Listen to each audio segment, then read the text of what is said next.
Bonjour à toutes, bonjour à tous. Il est 14h01, donc je vous propose de commencer ce webinaire. Je suis Audrey Gonod, chargée de mission au réseau français Ville Santé et je vous souhaite la bienvenue dans ce webinaire organisé par le réseau dans le cadre des semaines d'information sur la santé mentale qui vont bientôt commencer. Webinaire que nous avons intitulé Les villes et intercommunalités, acteurs clés du lien social.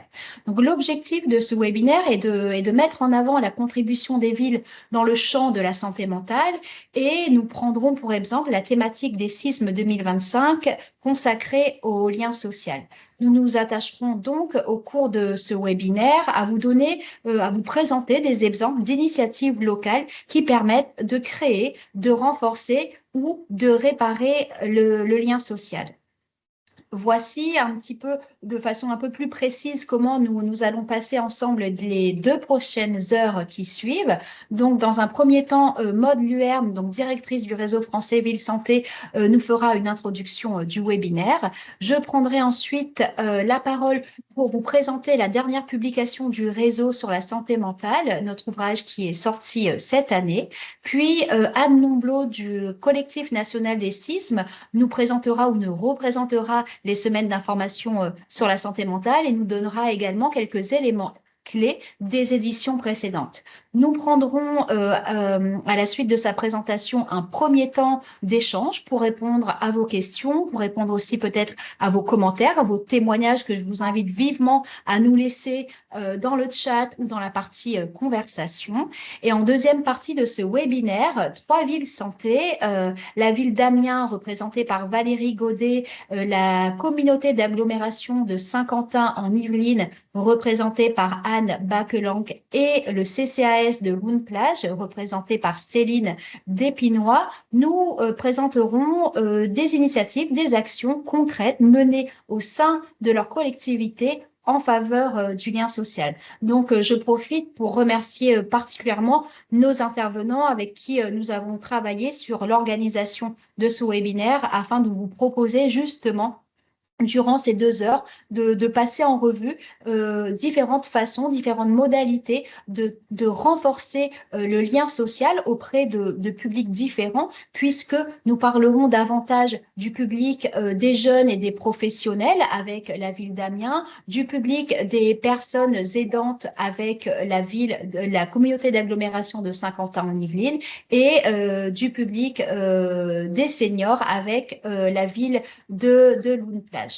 Avant de laisser la parole à nos intervenants, quelques rappels techniques que vous connaissez certainement déjà, mais que je dois tout de même vous rappeler. Donc, nous sommes en mode webinaire, donc cela signifie que par défaut, vos micros et vos caméras sont désactivés, mais vraiment, je vous invite à utiliser le chat pour communiquer avec nous, nous laisser vos questions, vos témoignages et encore, comme je l'ai dit, vos commentaires.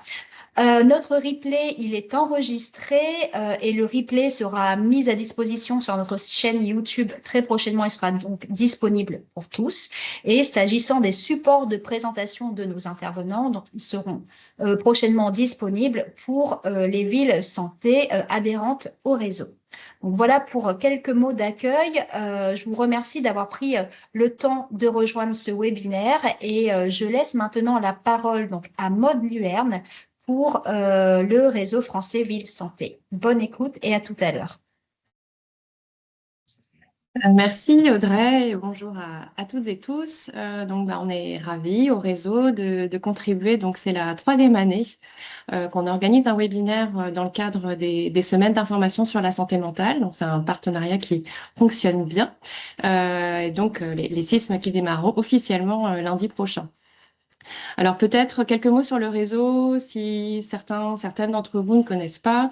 Le réseau français Ville Santé, on est un réseau de 121 villes et intercommunalités qui regroupent 13 millions d'habitants.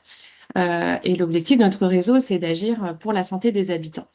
On est accrédité par l'Organisation mondiale de la santé dans le cadre du programme Ville Santé.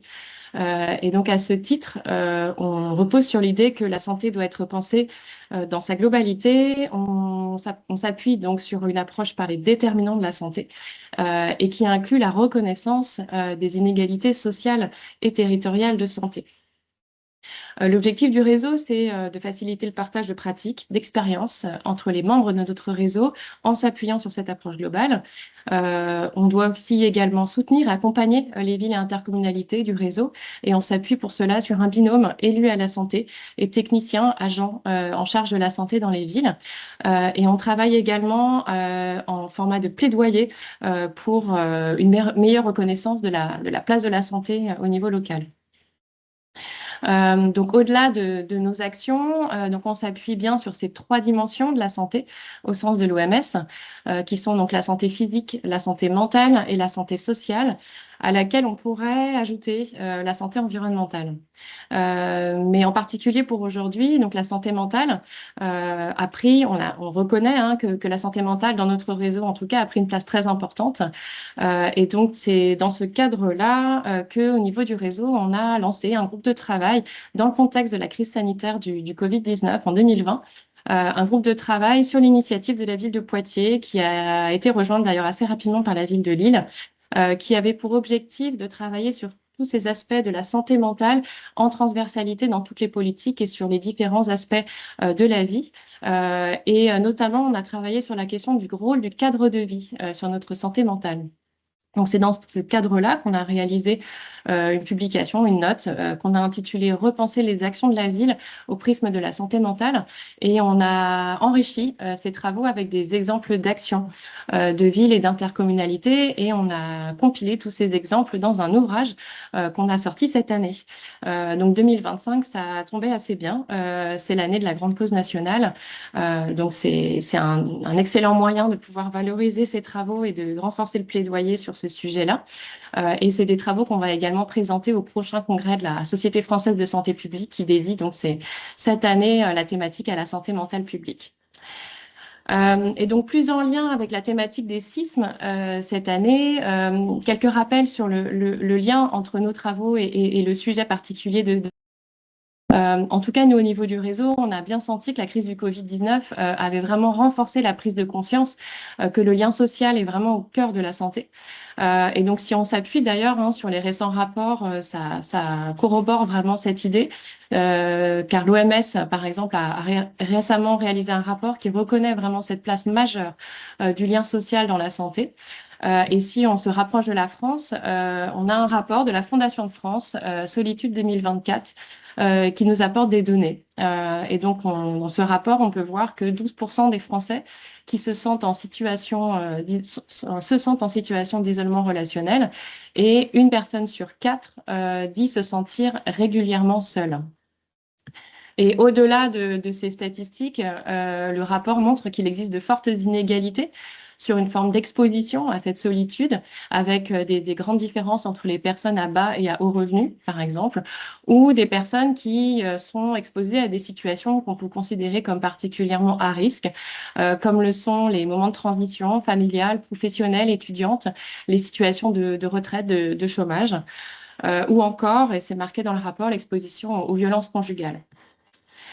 Donc, on voit bien que la question du lien social et de l'impact sur la santé mentale, c'est un défi majeur. C'est pas un défi qui est très nouveau, hein, on le sait depuis longtemps.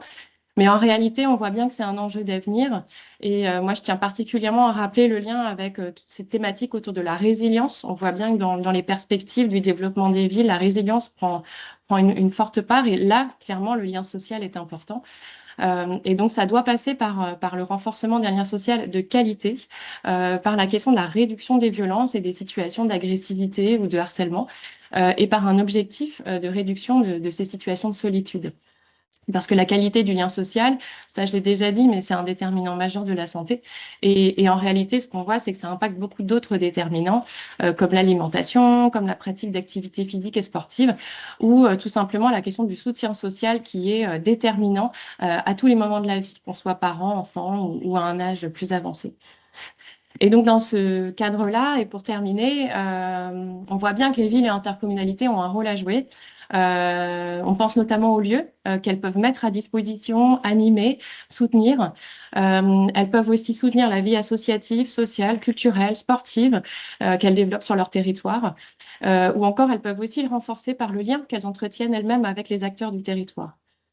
On peut d'ailleurs citer la dynamique des semaines d'information sur la santé mentale qui contribue à enrichir ce lien social et à renforcer les communautés locales.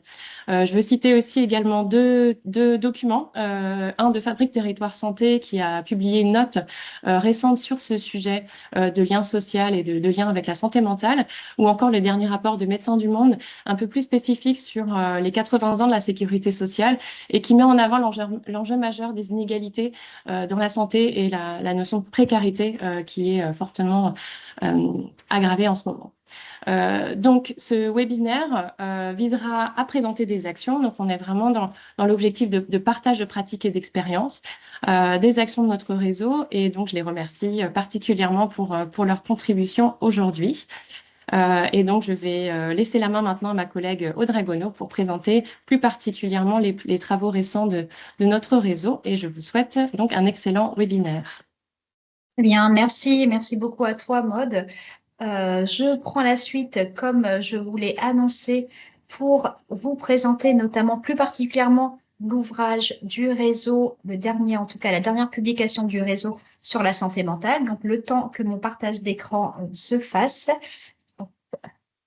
Voilà.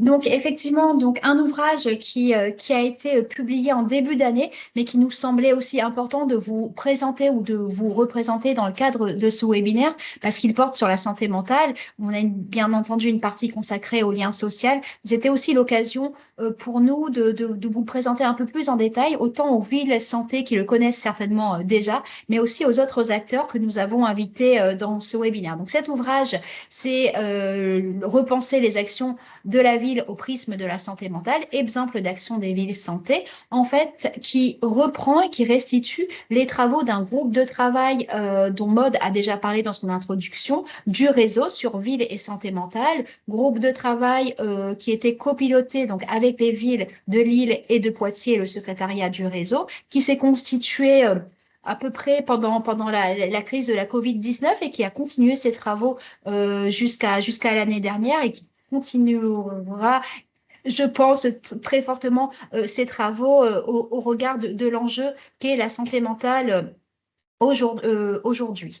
Donc cet ouvrage, donc il reprend aussi une note comme Maude en a parlé que le réseau avait publié en 2022. Donc nous l'avons repris cette note, nous l'avons complétée avec des exemples d'actions des villes pour en constituer cet ouvrage, donc dont l'objectif premier est de présenter comment une ville ou un EPCI peut agir en matière de santé mentale.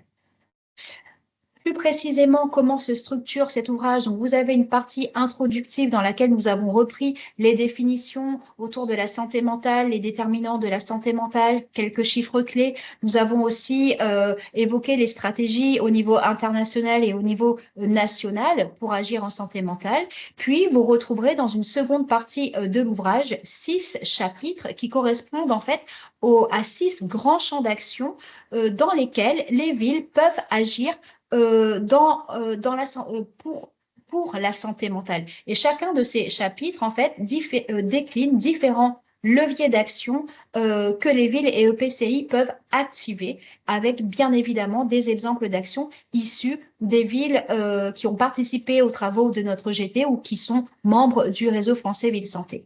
Donc, pour vous donner un exemple un peu plus parlant, et bien évidemment, j'ai pris aujourd'hui la partie qui concerne le lien social. Donc, toutes les parties sont structurées de la même façon. Vous retrouvez dans l'ouvrage une partie, en fait, qui reprend de façon assez synthétique, mais qui reprend les connaissances scientifiques actuelles, là, en l'occurrence, sur le lien social. Qu'est-ce qu'on désigne comme étant le lien social? Quels sont les effets bénéfiques du lien social, mais quels sont aussi les risques associés à l'absence de lien social? Nous avons une partie également consacrée à ce que les villes peuvent faire justement pour agir sur le lien social.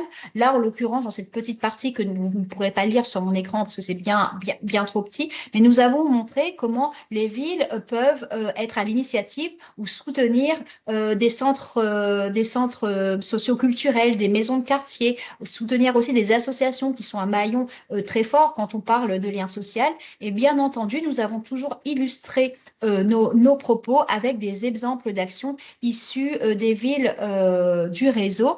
Et là, en l'occurrence, je vois la ville d'Amiens et la communauté de Saint-Quentin en Yvelines, deux exemples qui vous seront d'ailleurs présentés au cours de ce webinaire. Donc, comme je l'ai dit au début de ma présentation, donc l'objectif de ce webinaire, c'est de montrer comment une ville, un EPCI peut se saisir du sujet de la santé mentale. L'objectif pour nous aussi, c'est de faire connaître et de faire reconnaître le rôle des villes et des EPCI dans le champ de la santé mentale en tant qu'acteurs à part entière de la santé mentale, notamment sur tous les aspects de promotion de la santé mentale. Et nous avons aussi voulu, dans le cadre de cet ouvrage, le structurer de façon à ce qu'il reflète vraiment la nature transversale de la santé mentale. Un petit peu pour vous expliquer, nous avons voulu montrer que les leviers pour agir en santé mentale se trouvent dans différentes politiques publiques. Comment, par exemple, dans la partie 1, le cadre de vie, le logement, l'accès au transport, aux mobilités, les espaces verts peuvent agir, peuvent contribuer à faire santé mentale. Comment l'action communautaire, bien évidemment, le lien social, la lutte contre la stigmatisation sont aussi des leviers importants à mobiliser. Nous avons également parlé des compétences, des compétences individuelles, le rôle des compétences psychosociales, le rôle de l'activité physique, du mouvement et de l'activité sportive aussi en termes de santé mentale. Et nous avons aussi consacré une partie sur l'organisation aussi du système de santé et comment les villes peuvent aussi contribuer à peut-être faciliter le repérage et faciliter l'accès aux soins quand il est nécessaire. Les deux dernières parties de notre ouvrage sont davantage consacrées à la santé mentale de trois publics cibles. Donc, on a effleuré donc le sujet de la santé mentale des jeunes, des enfants et des habitants en situation de précarité vivant dans les quartiers prioritaires de la politique de la ville. Et pour résumer, en fait, le message aussi que nous avons souhaité faire passer dans le cadre de cet ouvrage, c'est encore une fois le fait que les réponses pour faire santé mentale se trouvent dans différentes politiques publiques et que cette approche, l'approche de santé mentale, est donc une approche nécessairement intersectorielle pour pouvoir construire à la fois une réponse qui soit complète et qui soit efficace dans ce champ-là. Alors, cet ouvrage, donc, il est à votre disposition. Si vous êtes Ville Santé, vous avez dû recevoir en début d'année 5 exemplaires de l'ouvrage en version papier dans vos villes. Et sachez qu'il est toujours possible d'en recommander si vous le souhaitez. Nous l'avons également envoyé à d'autres acteurs au niveau national, au niveau régional ou départemental. Et il est aussi accessible à tout acteur ou toute personne gratuitement en téléchargement sur le site internet du réseau. Je crois que ma collègue vous a mis plusieurs ressources dans le chat. Donc, certainement, il figure le lien pour télécharger notre ouvrage et le lien aussi vers le site internet du réseau français Ville Santé. Et cet ouvrage est aussi disponible à la commande si vous souhaitez en bénéficier d'une version papier selon les modalités qui figurent sur ma diapositive. Et pour finir, et Maud en a parlé, on a souhaité aussi vous parler et vous inviter à consulter donc la note de Fabrique Territoire Santé consacrée au lien social. Donc une note vraiment complète dédiée à cette partie-là qui va justement analyser quel est le rôle pour les collectivités territoriales et quelle place aussi aux dynamiques de santé portées par les CLSM, portées par les CLS, les ASV, pour agir sur le lien social et la santé mentale. Donc, voilà, il était important aussi dans le cadre de ce webinaire de faire aussi connaître aussi les travaux de la récente étude de Fabrique Territoire Santé à ce sujet. Et je crois également que le lien pour accéder à ce document est accessible dans le chat. Je crois l'avoir vu passer tout à l'heure. Donc voilà pour une petite présentation de cet ouvrage, donc que je vous invite bien évidemment à consulter. Et je termine ma présentation sur ces mots et je vais laisser maintenant, comme prévu dans le déroulé de notre webinaire, la place à Anne Nomblot, donc responsable du collectif national des sismes, pour sa présentation. Donc, n'hésitez pas, je profite juste qu'elle s'installe pour nous laisser des commentaires, des questions hein, dans le chat, dans la partie questions-réponses. Juste après l'intervention de Anne, on prendra, comme je vous l'ai dit en introduction, un temps pour y répondre. Et Anne, je passe à ta partie et je te laisse la parole. Oui, bonjour à toutes et à tous. Merci pour l'invitation. Donc, je suis très, très contente d'être parmi vous pour vous présenter donc, plus en détail les semaines d'information sur la santé mentale. Alors, oui, passez Audrey. Alors, les sismes, qu'est-ce que c'est? Bon, je pense ici, beaucoup de monde connaissent les sismes. Ça existe depuis maintenant presque 40 ans et l'objectif, c'est de promouvoir la santé mentale de toute la population. Elles ont lieu pendant 2 semaines au mois d'octobre parce que vous savez, il y a la journée mondiale de la santé mentale qui se tient le 10 octobre. L'édition des sismes s'articule toujours avec une thématique qui est définie pour l'année. La thématique, vous la trouvez environ 18 mois à l'avance. Ça permet évidemment aux acteurs de terrain de préparer bien en amont leurs actions dans le cadre des sismes. Et en 2024, il y a eu plus de 2000 événements qui ont eu lieu. On reviendra là-dessus de toute manière, mais des ciné-débats, des théâtres-forums, des bibliothèques vivantes, des animations, des fresques artistiques participatives, des conférences, plein de choses. Alors, les objectifs des sismes, très rapidement, je vous l'ai déjà dit, le premier, c'est promouvoir la santé mentale. Deuxièmement, c'est d'informer sur la santé mentale, les troubles psychiques, mais également, et c'est important, les possibilités de rétablissement. Déstigmatiser les troubles psychiques, favoriser le développement de toutes les ressources, qu'elles soient individuelles, sociales, environnementales, favoriser, pardon, je viens de vous le dire, fédérer toutes les personnes qui souhaitent agir pour améliorer la santé mentale et faire connaître les lieux pouvant apporter un soutien de proximité et une information fiable, c'est important sur la santé mentale. Le collectif national porte donc les sismes au niveau national parce que vous savez que c'est une structuration un peu particulière, les sismes. Vous êtes des acteurs sur le terrain qui produisent des événements sur le terrain et vous avez une structuration nationale qui est en fait un collectif national qui regroupe 26 membres. Dans ces 26 membres, vous voyez une pluralité d'acteurs parce que l'objectif, c'est de porter la question de la santé mentale dans une transversalité, en tout cas la plus possible, pour que cette transversalité puisse se reporter sur le terrain au niveau des acteurs locaux. Parce que parmi ces 26 membres, chaque membre en fait a une délégation, donc sauf Psycom, voilà, donc des délégations que vous pouvez mobiliser sur le terrain pour faire des événements sismes, mais d'ailleurs elles le sont. J'ai oublié, mais d'ailleurs, oui, je me suis pas présentée. Donc, je m'appelle Anne Nomblot et je suis en charge du secrétariat général du collectif national des sismes. Et je travaille pour Psycom parce que c'est Psycom qui coordonne ce secrétariat depuis 2013. Alors, c'est le secrétariat général qui produit des outils qui sont tous validés par le collectif national. Je vous en ai référencé quelques-uns. Pour aider dans la construction des actions, vous avez sur notre site internet des sismes des outils qui sont mis vraiment à disposition donc gratuitement. Vous avez donc un argumentaire qui précise le thème de l'année. Pourquoi est-ce que c'est ce sujet qu'on a choisi en lien avec la santé mentale? Vous voyez, il y a plus de 12 000 téléchargements pour cet argumentaire. C'est vraiment un outil qui est attendu par les acteurs de terrain. Une affiche, mais en fait, c'est tout un kit de communication que vous voyez ici, qui est aussi largement téléchargé. Un guide méthodologique dans lequel vous trouverez plein d'idées de films, de courts-métrages en lien avec le thème de l'année.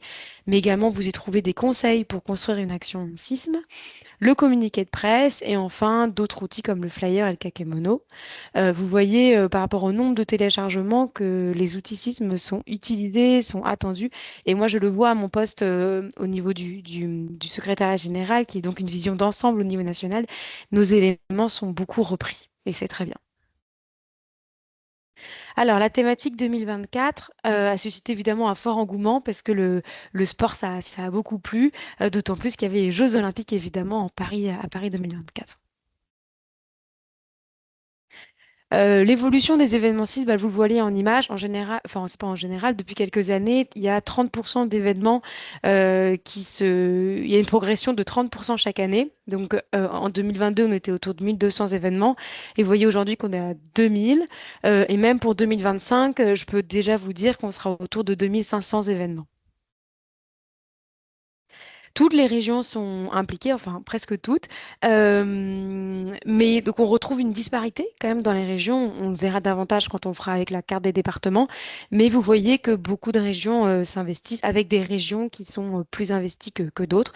Mais on note toutefois qu'il y a un intérêt évidemment pour les sismes dans beaucoup de régions. Donc les événements sismes par département, ça c'est la répartition. Alors ça, tous ces éléments-là, ils sont issus du bilan. Donc là, vous voyez pas très bien, mais vous pourrez très bien analyser tous ces éléments en regardant le bilan national des sismes. Donc c'est important de dire qu'il y a 94 départements qui étaient impliqués, plus de 11% par rapport à l'année dernière. Donc c'est super.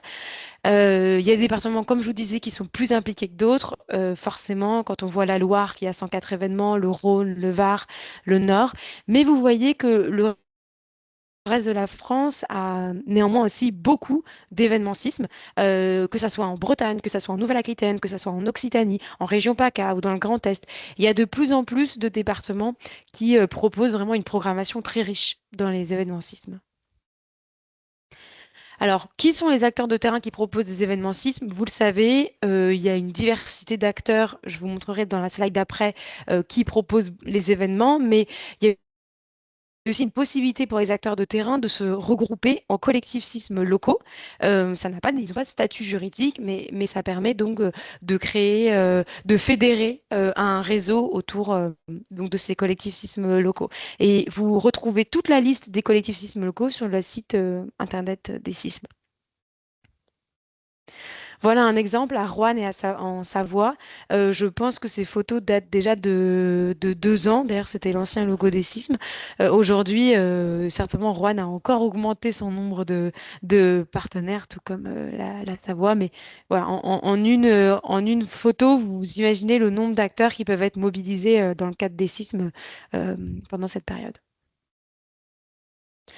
Alors là, c'est la répartition des organisateurs. C'est une diapo qui est importante parce que ça vous permet de montrer déjà la diversité des acteurs qui sont impliqués dans les événements sismes et de montrer que les sismes, c'est pas 90% de structures de soins ou 90% de collectivités qui s'investissent dans les sismes. En fait, il y a vraiment une répartition des acteurs de terrain dans les événements sismes. Euh, et on voit que vous avez donc 19% de collectivités, 18% pour des associations d'entraide, 12% de structures de soins, 9% de collectifs sismes locaux. Bref, une véritable diversité qui enrichit du coup évidemment les événements sismes sur le terrain.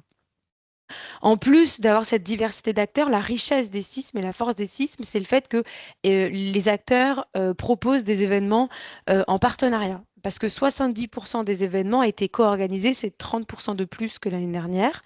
Et ça, c'est un point important parce que les sismes, c'est dans l'ADN des sismes que d'aller chercher des nouveaux partenariats pour produire, pour favoriser l'interconnaissance localement et produire des événements originaux et les plus pertinents auprès des publics. Globalement, oui, hein, c'est un dernier point là-dessus, mais toutes les catégories d'acteurs ont augmenté, enfin pardon, les catégories d'organisateurs ont augmenté, que ça soit donc les GEM, les collectivités locales, les structures de soins, tout le monde, les centres de formation, parce que l'année dernière, il y avait plus de 40 événements qui étaient spécialement faits pour les jeunes. Bref, une augmentation massive de toutes les structures impliquées dans les événements sismes. Alors, comment est-ce que les collectivités peuvent appuyer et aider les acteurs de terrain? Vous avez plusieurs options. La première, c'est au niveau politique. Déjà, le fait que les élus s'emparent de la question de la santé mentale, ça montre que c'est un sujet qui est véritablement de société et ça permet de contrer et de lutter surtout contre le tabou. Ça permet aussi de faciliter la mise en réseau parce que les acteurs de terrain, du coup, localement, peuvent être plus facilement mis en réseau, mais aussi via les élus. Un élu à la santé qui s'investit pour la santé mentale peut mettre en lien plus facilement les acteurs de terrain avec d'autres élus.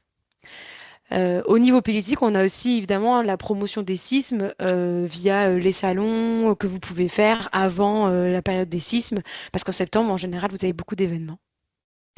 D'un point de vue financier, les collectifs, vous pouvez aider de plusieurs manières. D'abord en finançant partiellement ou totalement un poste de coordinateur CLSM ou d'autres postes de coordination.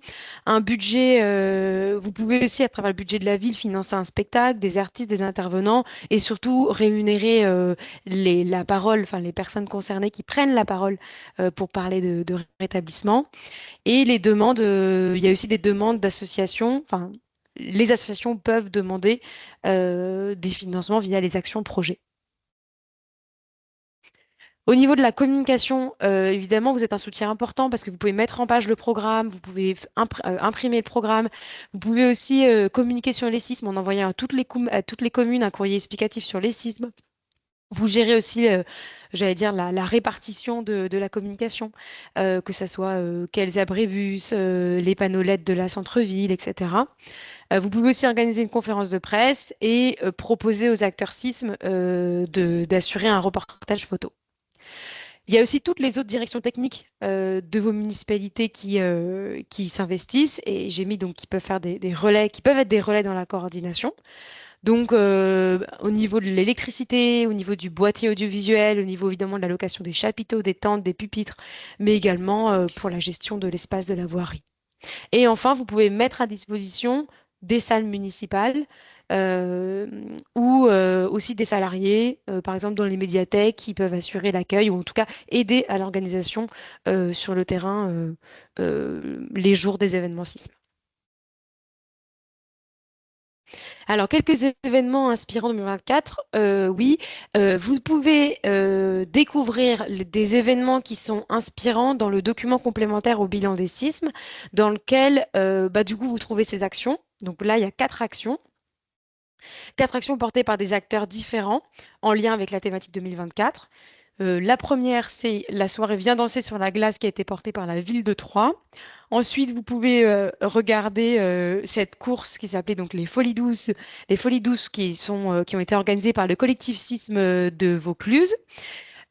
Aussi une communauté de communes qui a proposé une journée sportive et de sensibilisation à la santé mentale, Bouge ton mental, donc pour les jeunes. Et enfin, un parcours d'orientation pour les jeunes, Bougeons pour ne pas se prendre le melon par un CCAS. Vous trouvez dans ce document tous les détails de l'action, comment elle a été construite, avec quel partenaire, avec quel financement, avec des propos évidemment et du verbatim de participants et de professionnels, les professionnels qui ont construit ces actions. Donc pour 2025, la thématique, c'est évidemment le lien social, donc vous l'avez entendu. La directrice du réseau français Ville Santé a déjà amené des éléments, donc moi je vais compléter. Déjà, le premier point, c'est il y a une différence à faire entre l'isolement et la solitude. L'isolement, c'est subi, c'est durable et c'est stressant, contrairement à la solitude qui est un moment choisi pour passer du temps agréable avec soi-même. Donc, en général, on parle donc du coup de sentiment d'isolement et moins de solitude quand on veut parler d'un manque de lien social. Alors, la première chose qui est importante, c'est la diversité et la densité des contacts sociaux qui est important. Et ça, c'est essentiel à notre santé mentale et santé physique. Ensuite, on a montré que ceux qui avaient donc du coup une diversité et une densité de contacts sociaux importante, ça a engendré une estime de soi qui était plus élevée et ça avait des conséquences aussi sur la qualité du sommeil, de l'alimentation et aussi ça, sur la pratique sportive régulière. Mais en fait, l'importance des liens sociaux, elle est présente à tous les âges de la vie, on l'a déjà dit. C'est indispensable pour la construction de soi, ça permet de donner une place dans la société et ça offre aussi des opportunités de vie et des perspectives matérielles. Par exemple, vous n'avez pas de voiture, vous avez votre voisin qui peut vous en prêter une. Exemple tout bête. Donc, les liens sociaux sont un facteur protecteur de la santé mentale et comme on l'a dit en introduction, de toute manière, il y a une hausse du sentiment d'isolement dans la population mondiale, et on l'a rappelé en introduction, donc en France y compris.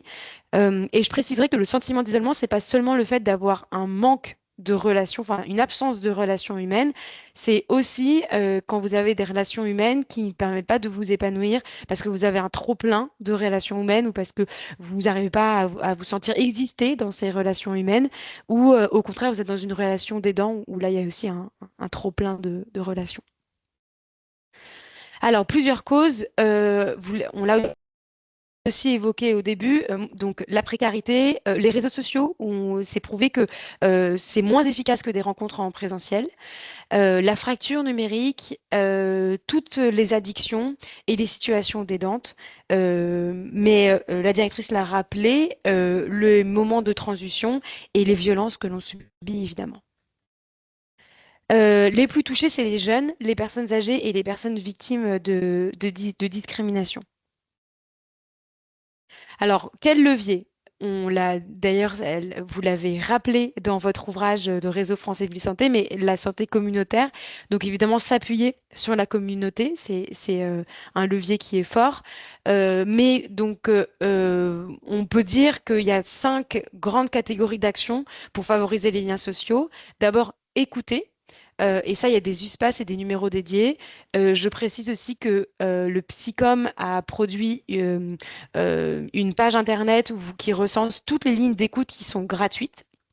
Que vous pouvez mobiliser en fonction de votre situation professionnelle, en fonction de votre situation de vie.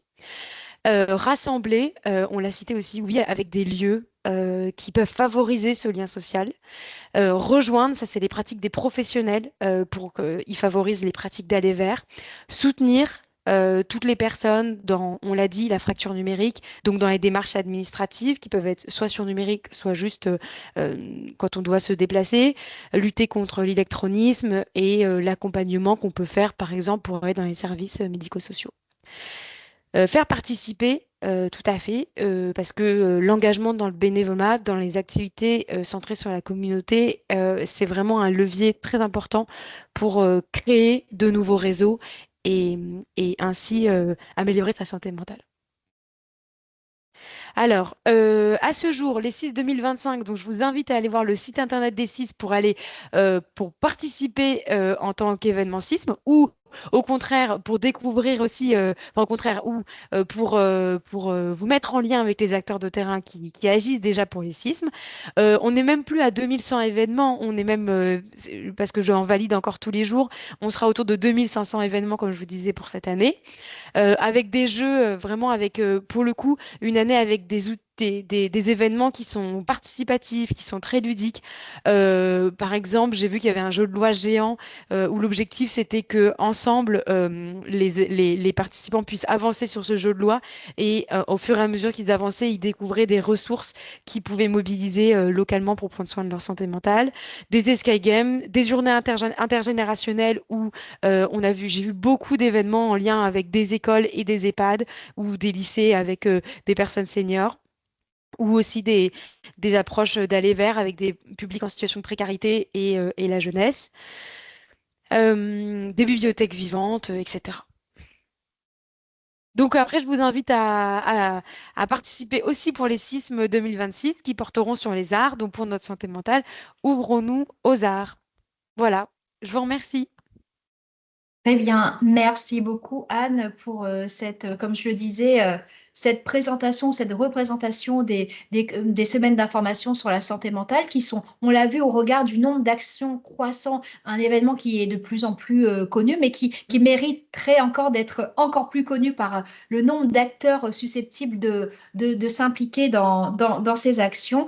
Et et on ne peut que s'en réjouir en fait aussi de cette mobilisation croissante autour des sismes. Je prends le temps de regarder s'il y a des questions et j'invite d'ailleurs nos participants à laisser, hein, que ce soit des questions, des commentaires ou des témoignages sur autant la présentation on vous a faite au Réseau français Ville Santé ou la présentation du collectif national des sismes. Je vois qu'il y a pas mal de ressources et je remercie les participants qui ont été mises dans le chat. Si je ne me trompe pas, je ne vois pas de questions particulières, mais ça peut arriver. Donc, n'hésitez pas, chers participants, à les laisser. Donc, je profite peut-être, Anne, de ce petit temps qu'on a prévu hein, pour l'échange pour te poser deux questions que j'ai préparées en amont. Une question qui va de soi, mais qui mérite quand même d'être posée. Qu'est-ce qui explique, selon toi, cette implication croissante dans les sismes? Est-ce parce qu'on parle de plus en plus de santé mentale et comme je disais, on peut s'en réjouir? Ou alors, est-ce il y a d'autres éléments qui, selon toi aussi, est-ce que c'est le soutien politique? Qui peut aussi favoriser l'émergence de ce type d'action. Selon vous, en fait, quelle analyse vous portez sur cette expansion d'Action Sisme d'année en année, notamment depuis là les dernières années dont tu nous as donné les chiffres? Il y a plein de choses qui expliquent l'intérêt pour les sismes. Déjà, le fait que les sismes aient une antériorité, ça fait 40 ans qu'en fait les sismes existent. Donc, il y a des acteurs de terrain qui sont mobilisés, enfin en tout cas des structures, je pense à l'UNAFAM, qui sont mobilisées depuis très longtemps dans les sismes. Mais il y a aussi une structuration localement sur le terrain grâce avec les CLSM, qui évidemment ont permis de majorer les événements sismes. Mais je dirais aussi, c'est le fait que de plus en plus, le tabou sur la santé mentale, enfin, la santé mentale a émergé comme un véritable sujet de santé publique. Et du coup, on voit aussi d'autres acteurs s'en emparer, qui n'étaient pas au début, ils n'étaient pas forcément tous dans les CIS, enfin, sur le sujet de la santé mentale, comme les CCAS, comme les contrats locaux de santé. Enfin, au départ, ils n'avaient pas la démarche santé mentale, en tout cas, hein, dans leur mission. Donc ça, c'est aussi important. Après, évidemment, les CIS, ce qui est un peu particulier, c'est qu'il y a une structuration au niveau national. Et donc cette structuration au niveau national, elle est importante parce qu'elle permet de mobiliser les acteurs sur le terrain. Quand il y a des nouveaux membres au niveau du collectif national, ça veut dire que c'est des nouvelles délégations que les acteurs peuvent solliciter sur le terrain. Je pense par exemple à l'UNICEF qui nous a rejoint il y a deux ans maintenant, 3 ans. Bah, évidemment, l'UNICEF a des délégations, donc c'est un lien vers l'enfance. La structuration aussi du collectif national, donc tant par la diversité qui compose le collectif national, mais aussi les outils qu'on met à disposition. Parce qu'à travers les thématiques que l'on définit, donc c'est une cohérence hein, qu'on essaye de donner. C'est une invitation pour les acteurs de terrain d'aller chercher les acteurs qui sont concernés par ce thème. Donc l'année dernière, c'était les acteurs du sport et l'année prochaine, c'est donc les acteurs des arts. Bah, tout ça, évidemment, ça va permettre des nouvelles créations de réseaux sur le terrain et donc favoriser l'émergence d'événements sismes toujours un peu plus, de façon plus importante.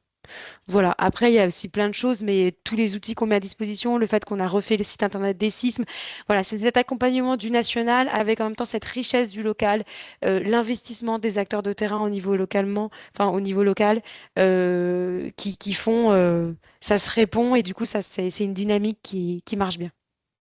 Très bien, merci. Donc, on peut dire que les sismes en soi sont aussi créateurs de liens entre les acteurs Ah oui, en largement. eux-mêmes. Ah Voilà. oui, pleinement.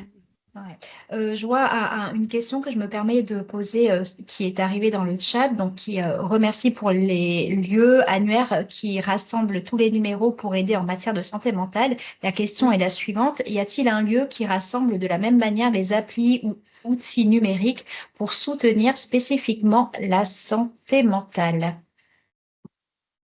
Alors Est-ce que là, tu en as connaissance? s'il y a une application qui permet de soutenir la santé mentale, Oui, alors y a-t-il un lieu ou un site ou, ouais, qui rassemble de la même manière les applis, les outils numériques pour soutenir spécifiquement la ah, bah santé déjà, mentale? vous avez Hmm. un article. Déjà, le site internet du Psycom, hein, c'est une référence pour découvrir des éléments sur la santé mentale, pour trouver des outils pour favoriser la santé mentale, pour parler de santé mentale. Mais après, je pense à une page du site internet du Psycom qui est les outils support. Et donc, autrement dit, c'est des outils qui peuvent nous aider à faire du bien. Et c'est notre collègue journaliste Estelle Sager qui a fait un recensement de justement des applications qui étaient gratuites ou des outils qui sont gratuits et qui étaient validés scientifiquement pour prendre soin de la santé mentale. Très bien. Ben, merci. Et puis, peut-être que j'invite ma collègue à mettre cette ressource aussi dans le chat si ça n'a pas Oui, je vais encore mettre été le lien. fait, voilà, ou bien toi-même, Anne. Et avant de laisser la parole à nos trois villes invitées, je me permets aussi de lire le commentaire du CCOMS, Centre national d'appui au CLSM, en disant effectivement qu'il y a aussi de plus en plus de CLSM en France et donc de réseaux d'acteurs qui peuvent porter les sismes et que l'état des lieux qui a été fait montre que les sismes étaient toujours dans le top 3 des thématiques les plus travaillées par les CLSM. Et merci Sonia pour ton commentaire. Je ne vois pas d'autres questions, mais n'hésitez pas à les laisser ou peut-être une supplémentaire qui arrive. Et oui, effectivement, merci aussi Santé publique France. On a eu, en tout cas moi j'ai eu l'information hier, qui a lancé un site sur la santé mentale. Donc c'est Santé mentale info service, je crois. Et donc les liens sont aussi communiqués sur le site internet. Donc un site internet, je crois, très très récent, mais voilà, qui peut aussi recenser tous ces outils d'aide à distance pour soutenir la santé mentale. Donc, merci à tous pour les liens communiqués dans le chat. J'invite maintenant Madame Valérie Godet de la ville d'Amiens et je vais repartager mon écran. Donc, on passe maintenant sur la deuxième partie de ce webinaire où notre ville santé vont donc vous présenter des projets, des actions qu'elle mène. Hein. C'est en dehors des sismes, c'est des actions tout au long de l'année, des actions pérennes, mais qu'elles entreprennent en faveur du lien social. Donc, Valérie, je repartage mon écran et je vous laisse la parole pour nous présenter votre matinée autour des matinales pour prendre soin des habitants en réseau. Donc, le temps de retrouver la bonne slide et c'est à vous. Bonjour à tous Voilà. et à toutes. Du coup, moi, je vais vous présenter un projet qui s'intitule Les matinales pour prendre soin des habitants en réseau. Qui est un projet qui est toujours en cours de déploiement dans le cadre du CLSM d'Amiens. Et en fait, c'est la raison pour laquelle je vais plutôt accentuer ma présentation sur un peu la philosophie et l'approche du projet que sur ses retombées, puisqu'en fait, nous manquons encore aujourd'hui un petit peu de recul pour pouvoir évaluer complètement ce projet-là. Juste du coup, Audrey, voilà, donc ça c'est le titre. Donc ce projet, en fait, il est né de plusieurs constats qui ont été formulés notamment dans le cadre des commissions thématiques qu'anime le CLSM, dont une s'intitule Santé mentale des jeunes.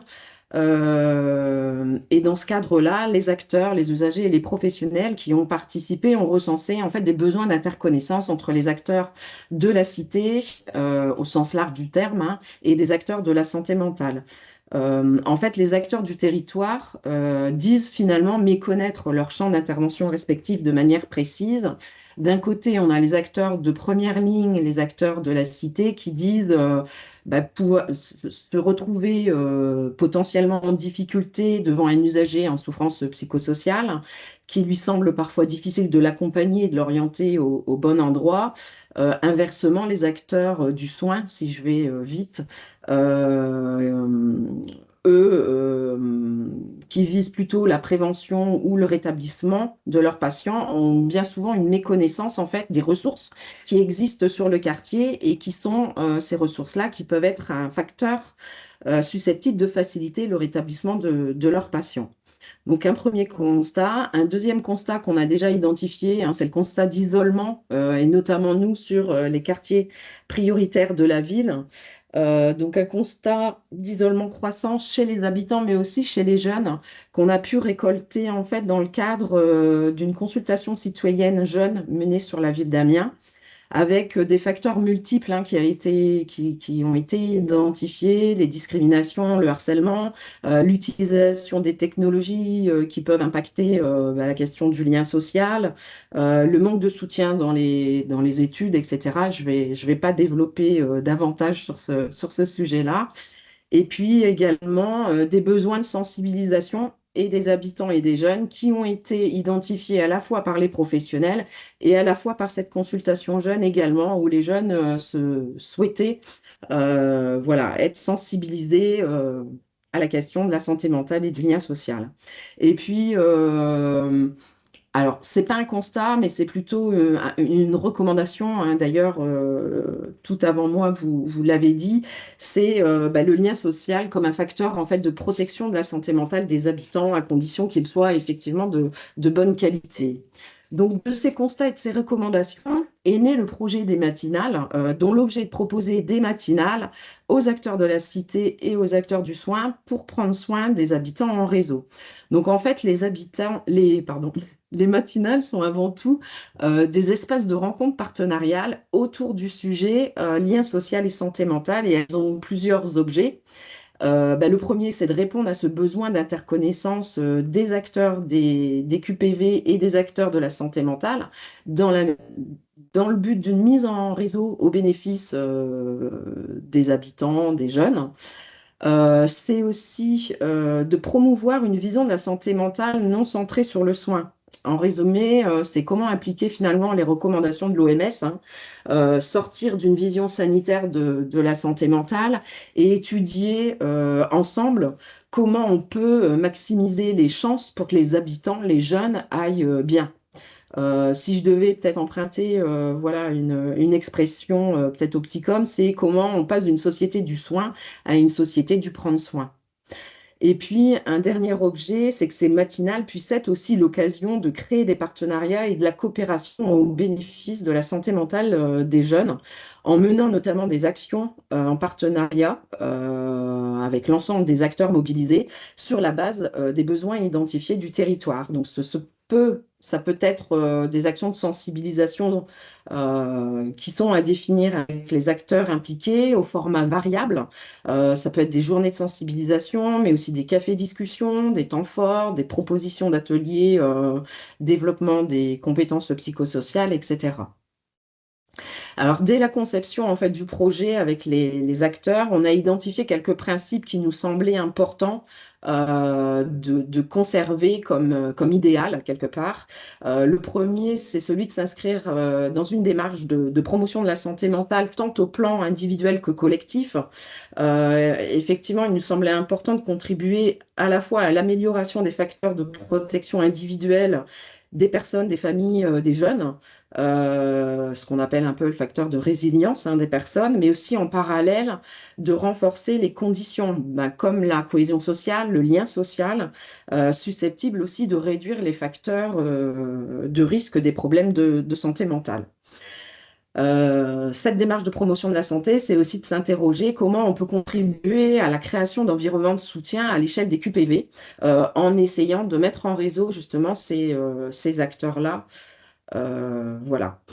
Autre principe aussi important, c'est le principe de co-construction avec les acteurs et avec le public. On souhaitait vraiment être dans cette dynamique-là. Pourquoi? Pour plusieurs raisons. Éviter la surmobilisation aussi des acteurs sur les QPV. On se regroupe donc en service pour proposer des événements communs, en fait, donc en mutualisant. L'idée aussi de la co-construction, c'est qu'elle participe à l'acculturation aussi des professionnels, finalement, à partager une culture commune. Et puis la co-construction, finalement, elle participe aussi à l'interconnaissance des acteurs, puisque quand on réfléchit ensemble, on se connaît mieux dans la précision de ses missions.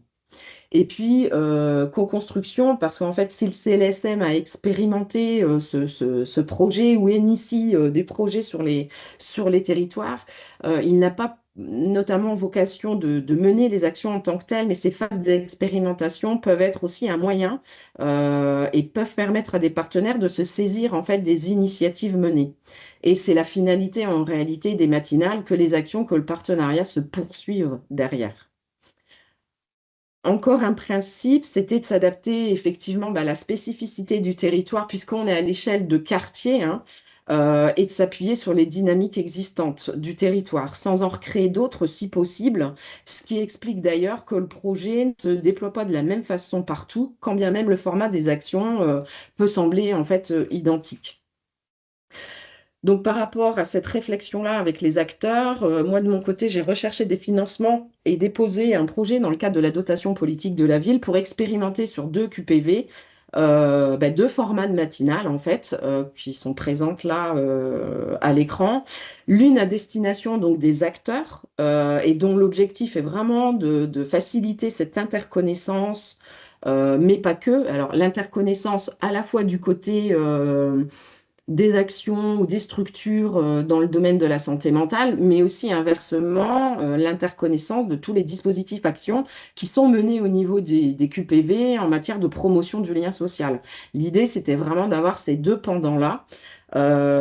Mais ce format de matinale à destination des acteurs, au-delà de l'interconnaissance, il a aussi pour objectif d'étudier les caractéristiques du territoire à la lumière du thème, pardon, lien social et santé mentale, et de réfléchir à l'élaboration d'actions ensemble, en fait. Et l'idée, c'est que ces matinales, elles puissent permettre le développement d'actions en direction du public.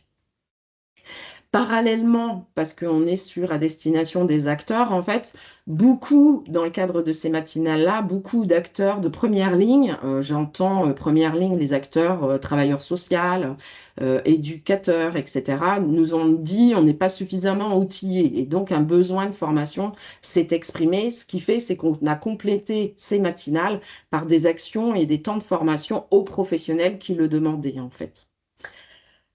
Le second format de la matinale, il est lui plus à destination des jeunes ou des habitants des QPV et il vise notamment la sensibilisation des publics en fonction des problématiques qu'on a repérées sur le territoire. Donc, à minima, il s'agit de faire connaître les lieux ressources que peuvent mobiliser les jeunes et leurs familles et de sensibiliser également à l'importance du lien social comme facteur protecteur.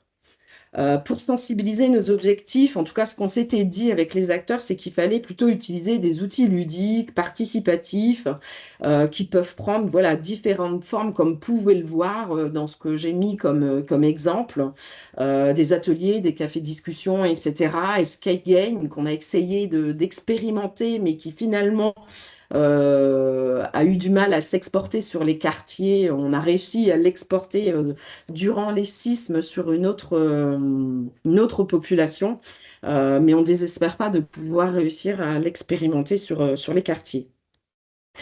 Donc, à l'écriture du projet, en fait, on s'est donné comme objectif de mettre en place 4 matinales sur 2 QPV sur la base des dynamiques existantes. Juste avec quelques indicateurs qu'on s'était fixé au départ, qu'on ait au moins 30 acteurs qui puissent participer à ces matinales-là et qui soient surtout représentants des 2 types d'acteurs qu'on a ciblés, les acteurs du quartier et les acteurs de la santé mentale. Autre indicateur, c'est que ces matinales, elles doivent permettre une meilleure interconnaissance de part et d'autre et qu'elles développent effectivement le partenariat et la coopération au bénéfice de la population, en fait. Et puis, sur le volet sensibilisation, les indicateurs fixés, c'est qu'on arrive à mobiliser environ 70-80 jeunes par QPV, qu'ils aient une meilleure identification des lieux ressources sur leur territoire. Et qu'ils s'approprient les messages de prévention qui peuvent être de l'ordre, de tout ordre en fonction de types d'actions développées. On peut viser une évolution des représentations, mais on peut aussi viser une augmentation des compétences ou des connaissances selon l'action menée. Sur le bilan, je vous disais, on n'a pas trop encore de recul. Néanmoins, on a pu mettre 3 matinales sur 4 qui ont été organisées, 2 plutôt en direction des acteurs et une seule en direction des jeunes. La 4e en direction des jeunes a dû être reportée sur 2026. En termes de participation, en termes de participation des acteurs et des jeunes, on est un peu, on est conforme aux attendus, voire un peu supérieur pour les jeunes. Mais à ce jour, en fait, je n'ai pas encore d'éléments d'évaluation plus qualitative à vous présenter. Aujourd'hui, les éléments sont un peu disparates et sont pas forcément significatifs et surtout pas consolidés. Donc, voilà. À défaut, en fait, je vous propose plutôt une analyse en termes de difficultés et de leviers quant à cette expérimentation, la manière dont on l'a menée. Donc, ce qu'on a pu repérer avec les acteurs, c'est qu'en termes de levier, ça a bien fonctionné là où les collaborations sur les quartiers sont déjà existantes. Quand ces collaborations, cette dynamique est présente, c'est vrai que c'est facilitant. Un autre levier, un autre point fort, c'est quand il existe un référent au local qui fédère, qui sait mobiliser. C'est vraiment très, très important. Et la mise en place d'un binôme référent QPV et coordinatrice CLSM, je trouve que c'est quelque chose qui a bien fonctionné. Donc, c'est quelque chose peut-être à retenir. Un autre point, un autre levier et un autre point fort, c'est que la phase d'interconnaissance entre les acteurs et la phase d'acculturation ou de construction de culture commune, pour moi, c'est vraiment un préalable aux actions de sensibilisation à mener avec l'ensemble des autres acteurs. On a testé une autre formule et c'est pas forcément satisfaisant, donc voilà. Une approche aussi centrée sur les besoins, c'est quelque chose, alors les besoins du territoire et des jeunes, c'est vraiment un argument qui aide à mobiliser autour d'un enjeu commun et partagé, et ça permet vraiment de fixer aussi des objectifs aux sensibilisations. Et puis, deux points forts, finalement, qu'on a pu observer, une très large mobilisation et implication des acteurs et du quartier et de la santé mentale. Et puis, ce qui a permis aussi, c'est une étude collective des réponses à apporter aux problématiques qui finalement permet en fait d'identifier des pistes d'action et de les faire connaître. C'est comme ça que sur un quartier qui est un petit peu cloisonné, enclavé, qui est peu doté de ressources, qu'on essaye aujourd'hui finalement de concrétiser un point d'accueil, écoute, jeunes et familles, en croisant les possibilités de chacun, en fait. En termes de difficultés, bah, c'est une approche c'est une approche transversale et globale qui demande du temps pour mobiliser, pour construire, pour co-construire, pour accompagner. Donc c'est énergivore quand même. C'est aussi de savoir faire coïncider les agendas de tout le monde et trouver l'équilibre, notamment dans la régularité de ces matinales et des sensibilisations hein, qui sont complémentaires pour éviter que la dynamique ne s'essouffle en fait. Hein. Sur les points à améliorer, c'est la question de l'évaluation et de la participation des jeunes et des habitants à la construction des actions qui les concernent. Alors, on a essayé de tester des formes de participation avec des santé jeunes, avec le réseau d'ambassadeurs santé jeunes. Mais c'est un point vraiment à l'étude pour 2026. On s'est aujourd'hui basé plutôt sur une consultation jeune qui a été menée, mais elle n'est peut-être pas suffisamment représentative en fait des jeunes des quartiers. Donc l'idée, c'est vraiment essayer de retravailler ce point-là l'année prochaine. Un deuxième point à améliorer également, c'est comment rendre pérenne en fait cette dynamique et cette sensibilisation en dehors de l'action qu'on construite et comment donner des pistes aux acteurs des QPV pour finalement poursuivre ça et inscrire ça à l'agenda. Rapidement, du coup, deux pistes de perspectives qui sont aujourd'hui à l'étude. On réfléchit aujourd'hui à l'extension de ce projet sur les autres QPV, mais notamment en réfléchissant à comment mieux structurer la démarche de mobilisation, qui, je vous l'ai dit, est un peu énergivore en fait, mais on était aussi dans une phase d'expérimentation, donc voilà, on a un petit peu cherché aussi et peut-être perdu un petit peu de temps. Et puis, une deuxième perspective, c'est de poursuivre l'accompagnement sur les quartiers jusqu'alors ciblés et notamment poursuivre l'accompagnement sur la concrétisation des pistes d'action prioritaires identifiées par les acteurs lors des matinales. Parce que vous l'avez compris, si l'action des sensibilisations elle est co-construite, il y a bien d'autres pistes qui sont identifiées en fait par les acteurs de terrain dans le cadre des matinales et qui peuvent permettre d'être voilà, concrétisées au fur et à mesure. Et puis juste en dernière perspective, en fait, on vient d'être sollicité aussi par la mission locale pour transférer en fait ce modèle de matinale à leurs professionnels et à leur public en termes de sensibilisation. Donc voilà. Je vous remercie. J'espère que ça n'a pas été trop vite. Très bien, non, merci beaucoup Valérie pour votre présentation et d'avoir un peu décortiqué avec nous un peu comment se construit ce projet et comment aussi l'interconnaissance des acteurs est vraiment une étape indispensable pour arriver à cet objectif de créer, de renforcer le lien social auprès des jeunes. Donc, comme je vous l'ai dit, nous allons enchaîner les présentations.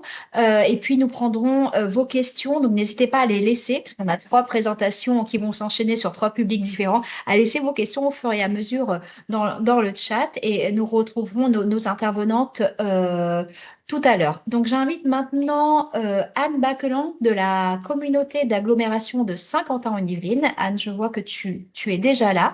Donc, c'est à ton tour de nous présenter le programme Entraidant, donc un programme itinérant d'action sur les 12 communes de Saint-Quentin-en-Yvelines.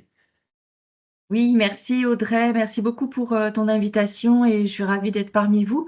Alors moi j'ai une présentation, vous le verrez, PowerPoint qui est des plus simples, mais que je vais étayer de mes propos et je répondrai aux questions s'il y en a en toute fin de webinaire. Alors effectivement, ce programme de soutien aux aidants rentre complètement dans le cadre des actions qui sont menées par l'IPS et qui participent à mettre en place une politique locale de santé publique sur le territoire. C'est un territoire qui n'est pas couvert par une plateforme d'accompagnement et de répit. C'est une zone dite blanche et l'IPS s'est intéressé très vite à pouvoir soutenir les aidants. On sait qu'il y a un aidant sur quatre aujourd'hui, enfin une personne sur quatre qui est aidante. Ça correspond du coup pour le territoire de Saint-Quentin qui compte 230 000 habitants, une part importante des Saint-Quentinois. Et il y a très vite eu une volonté de la part du service santé, donc l'IPS, Institut de promotion de la santé, mais aussi des acteurs qui vivent ce territoire, de s'intéresser à la façon dont ils pouvaient accompagner les aidants qu'ils rencontraient à travers leur, euh, leur service. Alors, euh, la première étape, ça a été évidemment de monter un groupe de travail qui réunissait les acteurs du territoire, qu'ils soient professionnels dans le champ du handicap ou de la gérontologie. J'insiste sur les deux puisqu'on accompagne effectivement tout type d'aidants, quelle que soit la problématique pour laquelle ils sont aidants. Et je dirais que très vite, les liens se sont créés même au sein de ce groupe de travail qui compte quand même 26 membres et qui sont comment dire, assidus aux différentes réunions que l'on organise parce qu'il y a un vrai attachement euh, à la problématique, bien sûr, mais aussi à travailler ensemble, à collaborer. Et on le voit, on organisait hier un salon intercommunal de la santé, de l'innovation et de la prévention. Et ces mêmes acteurs, au-delà de leur rôle d'apporter de l'information, d'accompagner les publics, s'emparent de différents rôles pour accueillir, informer, accompagner sur les espaces. Enfin, ils s'engagent même dans des fonctions différentes de celles qu'ils occupent habituellement. Donc, j'avais cette idée en tête en écoutant aussi la présentation précédente que les liens entre représentants d'usagers, par exemple, et professionnels, se sont créés. Mais c'est pas tout à fait le propos. Donc, je vais rentrer avec la diapo suivante dans le sujet. Qui est l'accompagnement des proches aidants. Donc, je le disais, un groupe de travail très actif qui a fait remonter des besoins, des constats, des problématiques particulières propres aux aidants qu'ils pouvaient rencontrer. Et l'objectif de ce groupe de travail, c'était de pouvoir mettre en place quelque chose.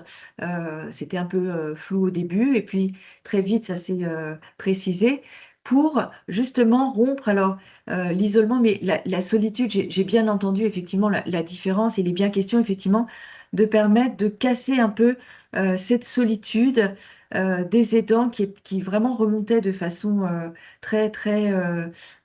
comment dire, importante. Euh, et puis de favoriser le lien social. Ça, c'était un des enjeux vraiment de ce programme de soutien aux aidants, en plus de, évidemment, donner de l'information utile sur les dispositifs existants, les aides possibles sur lesquelles ils pouvaient s'appuyer, la compréhension de la maladie ou du handicap dont leurs proches pouvaient souffrir, contribuer aussi à un meilleur, à favoriser en tout cas au réinvestissement d'activités des aidants et aider aussi au développement d'une meilleure relation entre proches aidés et proches aidants. Voilà, ça c'était un petit peu l'objet. Et donc on a très vite imaginé un programme d'action, de soutien qui était complémentaire à ce qui était proposé par les acteurs. Je pense là à l'UNAFAM, à France Alzheimer-Yvelines, France Parkinson et tous les acteurs locaux en fait, hein, qui ont déjà une offre d'accompagnement des aidants, mais très centrée sur la maladie ou le handicap. Et donc, ces mêmes acteurs ont souhaité réfléchir et mettre en place un programme qui s'adresse à tous les aidants, qu'ils soient proches d'une personne âgée, d'un adulte, d'un enfant en situation de handicap ou de personnes âgées ou de maladies, enfin, porteurs de maladies invalidantes. Voilà, l'idée, c'était vraiment de se centrer sur l'aidant et sur ce qu'il pouvait rencontrer au quotidien. Et encore une fois, la difficulté qui revenait souvent de la bouche des personnes rencontrées, c'était je me sens très très seule, finalement très isolée.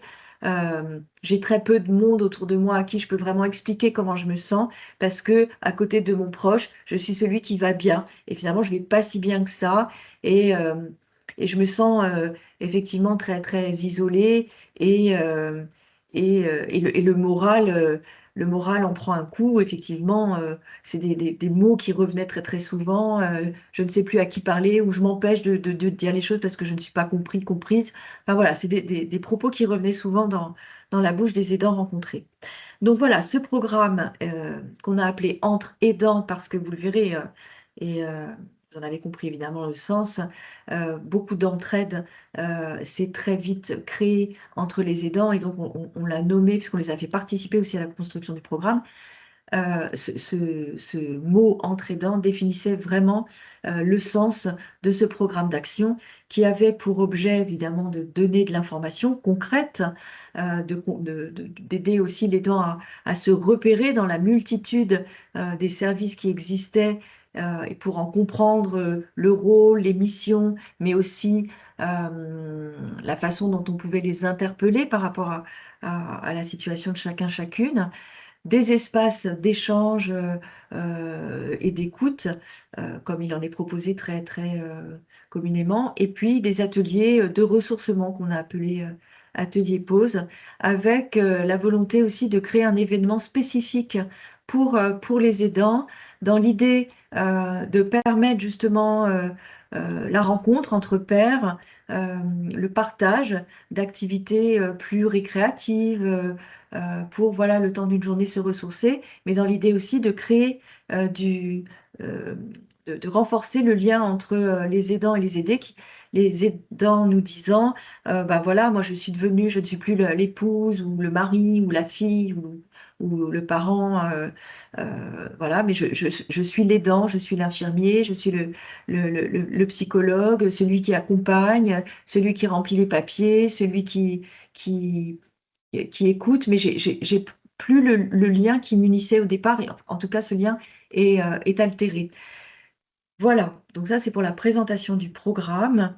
Et effectivement, les entrées dans le café, pour développer un petit peu, ce sont des rencontres qui sont régulières, qui sont thématiques, on peut revenir sur la précédente, je pense, parce que là c'est juste pour illustrer, des rencontres régulières qui sont thématiques, qui sont animées sur des sujets à chaque fois différents en lien avec le quotidien des participants, pour vraiment créer des liens entre les personnes qui vivent la même situation. Et ça fonctionne très vite et je dirais de manière presque immédiate, parce que les plus anciens accueillent les nouveaux très chaleureusement, le tutoiement se met tout de suite en place, il y a des échanges de numéros de téléphone, il y a ceux qui ont des difficultés à se déplacer et la solution est tout de suite trouvée, mais moi je viens de chercher, ou voilà, t'habites où, je peux t'emmener, ou alors ne t'empêche pas de venir à telle action parce que le sujet t'intéresse et parce que tu as des difficultés de déplacement.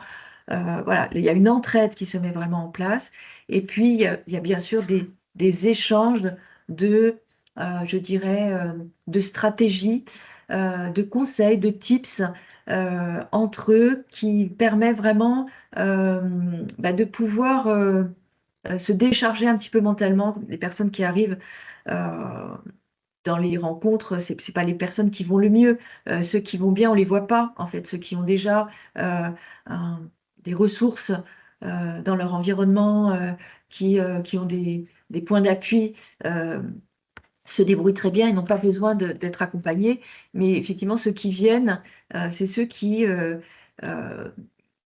je dirais, qui ont une santé mentale qui est altérée, une charge mentale, un sentiment de culpabilité important qui les ronge, euh, une difficulté à pouvoir exprimer les émotions, à pouvoir les partager, à trouver une ressource à qui dire je ne vais pas bien. Et du coup, ils trouvent effectivement dans ces entrées dans le café un espace bienveillant par l'écoute et la compréhension immédiate qu'ont les autres aidants à comprendre leur situation. Donc, ils trouvent là vraiment une ressource chaleureuse et, euh, et je dirais constante. Les espaces d'échange, bon, je ne vais pas m'attarder là-dessus parce que ce sont des espaces auxquels, bien sûr, on participe pas. C'était plutôt des types groupes de parole, d'expression libre. Et puis, on a, à leur initiative, créé des ateliers pauses pour qu'ils puissent justement se retrouver autour d'activités plus ludiques, de ressourcement qui leur permettent voilà, comment dire, de profiter de temps rien que pour eux, de faire des pauses dans leur journée pour souffler et, euh, et quelquefois s'amuser. Donc ça a donné l'occasion de plusieurs, et je l'ai illustré derrière, effectivement, c'est ma dernière diapo, vous voyez, c'était très très court finalement, mais on voit que, bon, il y a les rencontres entrées dans le café, la première diapo à gauche, donc on voit que voilà, ce sont des rencontres qui peuvent se faire dans un café de ville, mais qui sont souvent accueillis par les communes, en tout cas de façon itinérante, de manière à rencontrer les aidants en proximité.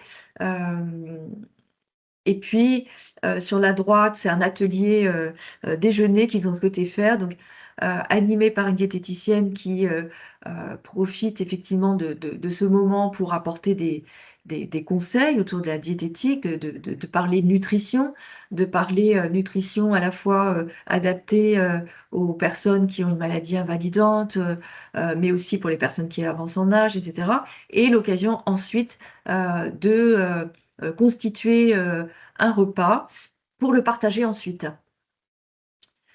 En bas à gauche, c'est à la demande voilà, des aidants de pouvoir se retrouver. Certains ont vu qu'il y avait une vraie appétence pour la marche et du coup, ils ont demandé à ce qu'on mette en place des marches nordiques. Donc voilà, ils se sont retrouvés là pour effectuer la marche. Et puis, ils se retrouvent aussi à d'autres occasions pour partager, là, par exemple, une balade dans un triporteur avec l'association que vous connaissez sans doute, À vélo sans âge.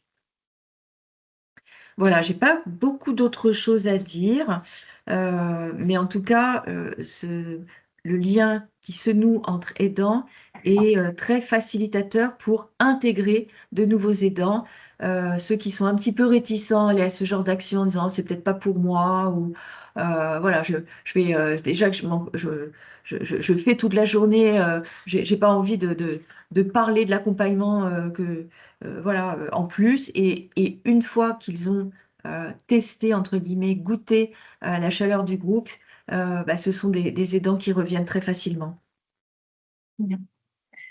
Merci beaucoup Anne pour ta présentation hein, dans laquelle on a pu bien voir que le fait effectivement de partager des situations similaires pouvait aussi rassembler les gens, en tout cas dans le cadre de ce sujet-là, et comment aussi vous avez pu construire finalement une offre qui est complémentaire à l'existant, qui peut être proposée par différents acteurs locaux, mais très spécifiques aux aidants de personnes avec la pathologie d'Alzheimer ou de personnes accompagnant des personnes en situation de handicap et finalement comment vous avez pu finalement construire quelque chose qui concerne tous les profils d'aidants et comment aussi l'entraide s'est créée parmi ces groupes de personnes que vous avez accompagnés. Mais je n'en dis pas plus et effectivement, j'invite nos participants à laisser peut-être des questions qui pourraient avoir sur ta présentation pour éclaircir peut-être certains points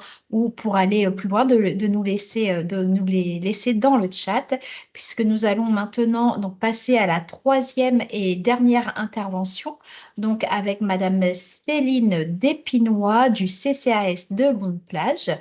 Céline, je crois qu'on va vous retrouver. Donc, pour une troisième présentation suite à laquelle, effectivement, nous prendrons les questions sur les trois présentations qui auront été faites. Donc, Céline, vous avez la parole. Alors, bonjour à tous, moi c'est Céline Despinois et je suis coordinatrice du pôle senior et santé au sein du CCAS de Bonne-Plage. Rapidement, avant de commencer, que je brosse un peu le contexte, notamment en matière démographique sur Bonne-Plage. Bonne-Plage, donc une commune qui est dans le nord, avec un petit peu plus de 6 000 habitants et les dernières projections de l'INSEE nous indiquent que la part des 60 ans et plus, ça représente quasiment 22% de la population. Et de façon plus concrète, nous, au niveau du service, on recense la part des 62 ans et plus, parce qu'aujourd'hui, on est senior à Bonne-Plage à 62 ans et plus. On recense 1388 seniors. Audrey, ouais, voilà, merci. Avant de parler d'actions concrètes, il était important de rappeler que le CCS est un acteur finalement au quotidien pour créer, renforcer et développer le lien social. Donc, on a toute cette partie d'accompagnement ici par le pôle action sociale, donc avec les dispositifs obligatoires ou les aides facultatifs. On parle notamment des secours d'urgence, l'aide en nature, l'aide alimentaire, également une part importante des aides aux démarches administratives, donc tout ce qui va être recours au droit et qui va permettre de maintenir le senior à domicile, notamment avec les constitutions de dossiers comme l'APA, la CARSAT, Téléalarme. On peut parler également de tout ce qui va être dossier pour l'aménagement du logement, en sachant que l'équipe intervient notamment pour des questions de problèmes de mobilité, interviennent également en visite à domicile.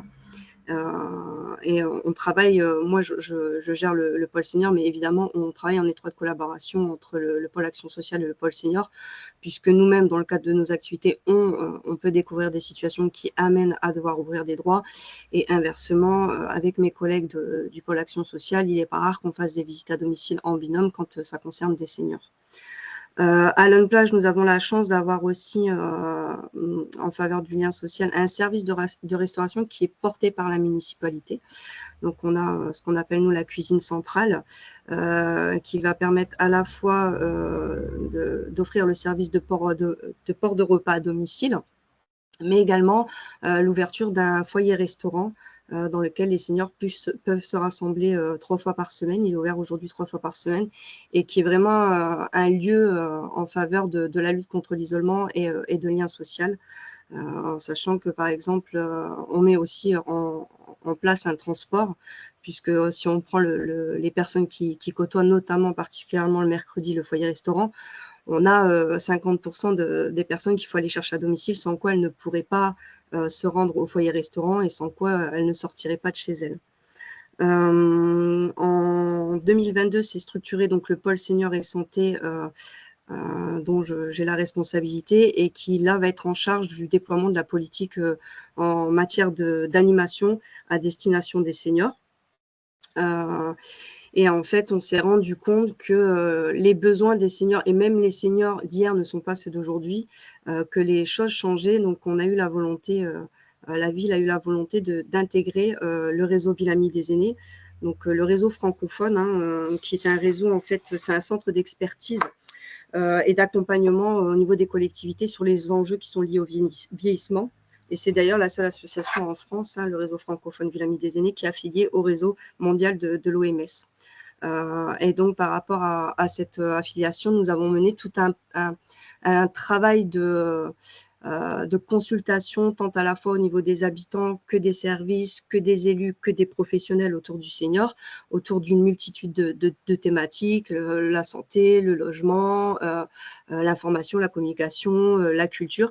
Et parmi les 3 priorités aux yeux des habitants, le lien social est apparu comme une des priorités. Donc, plus concrètement, le pôle senior et santé en faveur du lien social, c'est une programmation annuelle avec donc une multitude d'ateliers divers. Alors, la priorité de ces ateliers est bien évidemment le lien social, mais il y a aussi en termes de maintien à domicile, de favoriser l'autonomie. Donc, c'est des ateliers du type, on a des ateliers mémoire, des ateliers nature, des sorties culturelles avec des pièces de théâtre, des sorties cinéma, des initiations à la peinture. On a des thés dansants, on a également un partenariat fort dont je parlerai dans un second temps sur de l'activité physique adaptée. On a également des fêtes et des événements annuels, des grosses manifestations du type le banquet, la semaine bleue, la distribution des colis, la fête des papiers mamies et encore une convention qu'on a avec l'agence ANCV qui permet d'amener des personnes une fois par an en séjour. Donc la vocation de ce séjour est avant tout de permettre à des gens de pouvoir partir en vacances, des personnes majoritairement isolées, même s'il y a la question de permettre aux personnes qui ont un petit budget de partir en vacances. Il y a une part importante sur le côté social de la situation, la priorité étant bien de permettre aux personnes de sortir et de pouvoir bénéficier de liens sociaux. On a aussi la chance à Lone Plage d'avoir un partenariat. On travaille vraiment en étroite collaboration avec le centre social, nous permettant d'avoir une programmation qui est à la fois commune mais complémentaire, permettant de développer des ateliers que nous ne portons pas, mais que le centre social porte, du type sophrologie, socio-esthétique, alimentation, des choses comme ça. Et on a une volonté de créer un seul programme dans lequel toutes les activités sont mises. Pour l'ensemble de ces activités, CCAS et centre social, on met en place également un transport pour permettre aux personnes qui sont en mobilité réduite de pouvoir participer à ces ateliers. Et nous avons également, sur certaines activités, on l'ouvre aux seniors des maisons de retraite aux alentours, dans l'idée de permettre de garder du lien avec nos seniors launois et d'autres communes, de pouvoir maintenir du lien malgré le passage en maison de retraite. Ce que je n'ai pas noté aussi, c'est que le pôle senior est en charge du registre des personnes vulnérables, donc qui permet de recenser sur la base du volontariat les personnes qui souhaiteraient être accompagnés lorsqu'il y a des événements de type le plan canicule, le plan grand froid, ou quand il y a des problématiques particulières sur la commune. Alors, je voudrais faire un zoom sur une de nos actions qu'on mène depuis maintenant plusieurs années. Donc, c'est un conventionnement tripartite, encore une fois, avec le centre social, toujours cette collaboration étroite entre nous et le centre social. Et donc, l'association Unicité. Et en fait, ça fait plusieurs années que la commune accueille sur la période de octobre à juin 4 jeunes dans un dispositif qui s'appelle Solidarité Senior et qui vise en fait à faire des visites de convivialité auprès des seniors qui sont repérés isolés, donc repérés par le CCAS, par le service comme le port de repas à domicile avec l'équipe de la cuisine centrale. Ça peut être par le biais des auxiliaires de vie avec qui on a certains partenariats. Et donc, ils bénéficient toutes les semaines, d'octobre à juin, de jeunes qui viennent faire une visite d'1 heure, 1 heure et demie, selon le choix du senior. Alors, bien évidemment, ils ne sont pas là pour faire le ménage et les courses, mais voilà, il y a des seniors, ça va être juste pour discuter. Il y a des seniors, ça va être pour jouer à des jeux de société. Il y a des seniors, c'est pour être accompagnés, pour sortir de chez eux, parce que là, on voit sur la photo Gisèle qui est en fauteuil roulant, qui n'a pas de famille et qui, si on ne l'aide pas, elle ne sort jamais de chez elle. Donc, Gisèle, c'est notamment pour pouvoir sortir, ne serait-ce que faire un tour de quartier. Et une fois par trimestre, on organise une animation collective avec l'ensemble des bénéficiaires. On le voit sur les photos là en bas à gauche. Mais c'est aussi la volonté de permettre aux seniors de pouvoir aller sur des actions collectives qui, de elles-mêmes, n'iraient pas, mais avec l'accompagnement des jeunes, Voilà, ça lève un frein et on a de plus en plus, du coup, c'est pour ça qu'on a choisi de faire les visites le lundi et le jeudi, parce que c'est les jours où on a majoritairement nos animations au niveau du CCAS et du centre social. Donc, on a de plus en plus de ces personnes isolées visitées qui viennent, notamment, je pense, au thé dansant ou aux animations qu'on fait avec la classe d'accordéon à l'école de musique. Et donc, vraiment, on part vraiment de l'individuel pour amener au collectif. Et pour illustrer un peu cette action, je vous propose de regarder une petite vidéo témoignage que les jeunes avaient fait l'année passée. Il faut revenir en arrière. Alors oui, je vais lancer la vidéo, c'est juste, voilà, le temps que je la retrouve. Je m'appelle Béatrice et ça fait déjà plusieurs années que je prends les visites de ces petits jeunes dont je suis très très contente. Bonjour, je m'appelle Chantal, je bénéficie des visites de l'unicité depuis plusieurs années. Je m'appelle Ariel, je suis visitée depuis...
Donc voilà, c'est du concret, rien tel que la parole des bénéficiaires. Et parmi celles qu'on voit dans le reportage, d'ailleurs, aujourd'hui, on en a qui viennent sur des animations collectives qui ne venaient pas avant. Donc l'objectif visé a porté ses fruits. Une autre action sur laquelle je voulais faire un zoom, c'est l'action Senior Enfant Malone Plage. Donc ça part d'une expérimentation il y a quelques années, c'était en 2017. On a l'association des Capulses, qui est une association qui œuvre sur la communauté urbaine, mais également sur la CCHF qui concerne le côté rural, et qui a eu une idée innovante à l'époque de se dire, bah, si tu vas pas au sport, le sport viendra à toi, et qu'ils ont créé un bus, on le voit sur la photo en bas à gauche, qui est entièrement équipé de vélos elliptiques, de rameurs, de machines qui sont intéressantes, et ils cherchaient une ville pour les accueillir. Une plage a répondu favorablement, et il y a eu réellement un engouement de la part des seniors. Donc, on a décidé avec la ville de mener une enquête pour recenser un peu les besoins et les attentes. Et là, on s'est rendu compte voilà, qu'avec beaucoup de personnes, de seniors qui étaient en attente de ce type d'activité, donc on a, dans un premier temps, expérimenté de l'activité physique adaptée à domicile, donc en individuel. Là, on le voit sur la photo du milieu où on voit l'enseignant à pas qui vient avec son matériel et qui transforme le logement en salle de sport avec des choses qui sont vraiment adaptées. Et donc, il y a une expérimentation qui a rencontré un réel succès. Aujourd'hui, on a entre 25 et 30 seniors qui bénéficient de cette activité. Donc, là, on est sur un objectif, surtout en individuel. À la base, au commencement, c'était vraiment de pouvoir maintenir la personne à domicile, maintenir les capacités et au mieux de pouvoir les améliorer. On a des cas concrets d'un monsieur qui, par exemple, disait moi j'arrivais difficilement à aller aux toilettes, aujourd'hui je peux descendre à la boulangerie chercher mon pain et du coup je peux discuter avec les gens, je peux discuter avec la boulangère et voilà, c'était réellement un impact favorable en faveur du lien social. On a en parallèle le centre social qui eux ont mis en place du coup un groupe pour du collectif. Donc aujourd'hui on a 30 seniors qui font de la gym adaptée au centre social tous les mardis matins, et entre deux on s'est rendu compte qu'il manquait un maillon entre celui qui n'était pas prêt à aller sur du collectif mais qui avait besoin de sortir de chez lui et avait les capacités de faire de l'activité, mais qui n'irait ni dans du collectif ni dans un club.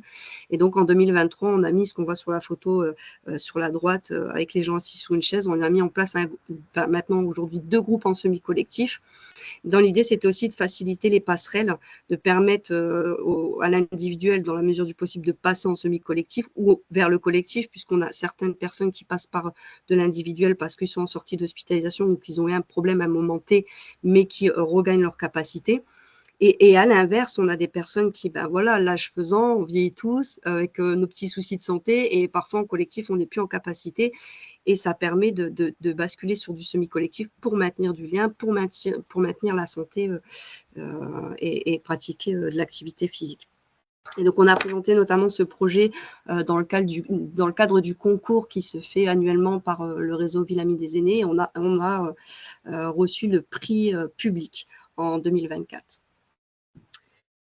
Voilà, et donc pour conclure, on peut parler des freins à lever, donc la difficulté toujours de repérer les personnes qui sont les plus isolées, et d'où la nécessité du maillage et de la collaboration avec l'ensemble des acteurs qui œuvrent autour du senior. Je rebondis sur ce qui a été dit avant, mais il y a aussi cette question d'interconnaissance. On se rend compte aujourd'hui qu'on est nombreux à travailler autour du senior sans forcément se côtoyer, se connaître, entre les auxiliaires de vie, les personnes de la cuisine centrale, l'accompagnement du CCS, les acteurs du lien social. Voilà, il y a un besoin de pouvoir mailler tout ça et de pouvoir développer notamment plus de liens. Alors, ça se fait déjà, mais de façon informelle, mais de pouvoir aussi développer plus de liens avec tout ce qui est association d'aide à domicile, où eux, c'est vrai que nous, au CCS, on a des situations. La cuisine sociale en repère, mais il y en a toujours qui passent à travers les mailles du filet qu'on découvre malheureusement souvent quand on arrive dans l'urgence. Mais du coup, voilà, on sait que parmi les structures qui interviennent à domicile, il y a aussi du repérage qui peut être intéressant de travailler ensemble. Et un des freins à lever, la mobilité. Pour le coup, la mobilité est revenue dans la priorité des thématiques à travailler dans le cadre du diagnostic qu'on a fait dans Ville Amie des Aînés. C'est pour ça qu'on met en place, dans la mesure du possible, quand on peut, un service de transport. Toutefois, ce n'est pas toujours suffisant. Là, on voit qu'il y a certaines activités, mais du coup, ça a quand même un impact positif parce qu'on a des activités où nous, on a un trafic donc, de 8 places, de 9 places avec le conducteur. Il y a des activités où on arrive à 15-16 participants et du coup, naturellement, avec les liens qui se font, on développe du covoiturage et ça peut arriver même au-delà. Cet été, quand on a fait des marches, qu'on essaye vraiment de faire un panel d'activités très varié pour toucher le maximum de personnes, on a fait des marches où on était 20-25 et là, naturellement, il y a eu plusieurs personnes qui ont pris leur voiture, ont fait des roulements. Donc ça, c'est quand même si la mobilité est un frein, il y a aussi un impact positif dans nos actions, c'est de voir qu'il y a des modes d'entraide et de covoiturage qui se développent. Et qu'à travers toutes ces activités, ces accompagnements en individuel, les liens se créent et des inscriptions se font sur d'autres activités, comme on le voit par rapport au projet que je présentais avec Unicité. Les personnes visitées viennent maintenant du collectif. Ou encore, je prenais le voyage à NCV, où on a des personnes qui ont franchi le cap, qui sont veuves, par exemple, et qui ne sortent jamais, qui aujourd'hui, on retrouve entre copines qui se sont fait au voyage, à aller à la semaine bleue, au banquet ensemble. Donc ça, c'est les impacts qui sont positifs de nos actions. Et dans les nouvelles perspectives, on voyait les personnes qui sont visitées par les jeunes. On a pas mal de seniors qui souhaiteraient être visités, mais qui sont pas forcément favorables à ce que ce soit des jeunes.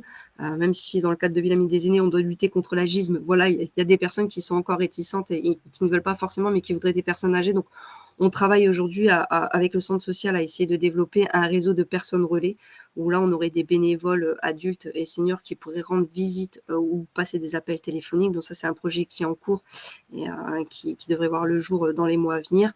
Et parmi la question des priorités chez les seniors, on revient au problème de mobilité. On est en train de réfléchir dans toutes les réflexions qu'on a eues dans notre démarche Ville Amie des Aînés à déployer, puisque la ville aujourd'hui n'a pas vocation à créer un service de transport, mais du coup de formaliser cette histoire de covoiturage et d'essayer de développer ce qu'on appelle du transport solidaire qui se mène dans d'autres villes Amies des Aînés, qui nous permettra grâce au réseau de pouvoir aller voir ce que les autres villes font pour voir comment nous, on peut organiser ça à l'échelle de notre commune.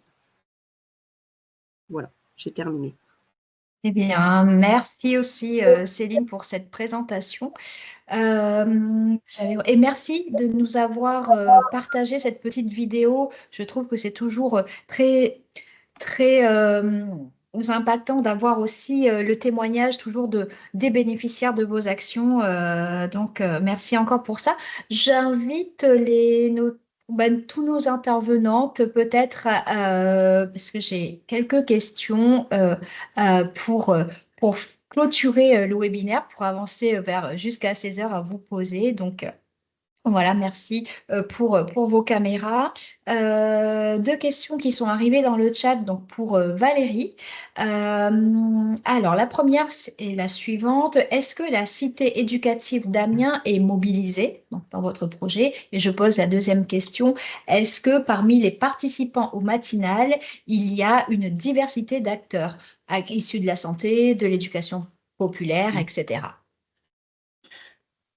Oui, du coup, c'est vrai qu'on a une diversité d'acteurs de première ligne. En fait, les acteurs de la cité, tels que je les ai appelés comme ça dans le projet, c'est vraiment tous les acteurs de première ligne qui accueillent, accompagnent du jeune à l'échelle du quartier. Donc, effectivement, c'est les centres sociaux, les EVS, les associations d'éducation populaire, l'insertion pro, même les associations de l'activité culturelle et sportive, les établissements scolaires, les DRE, la prévention spécialisée, et puis aussi parfois nos services internes, le service prévention-médiation, l'action sociale, etc. Alors, la cité éducative en tant que telle, elle est invitée, elle n'est pas forcément là tout le temps. Après, on a vraiment les établissements, on est en prise directe avec les établissements scolaires et les DRE. Merci Valérie pour cette réponse. J'ai aussi des questions alors, sur l'intervention. Alors, je vois qu'il y a une question qui est arrivée dans le chat. Je vais quand même poser la mienne, le temps de prendre connaissance de la question.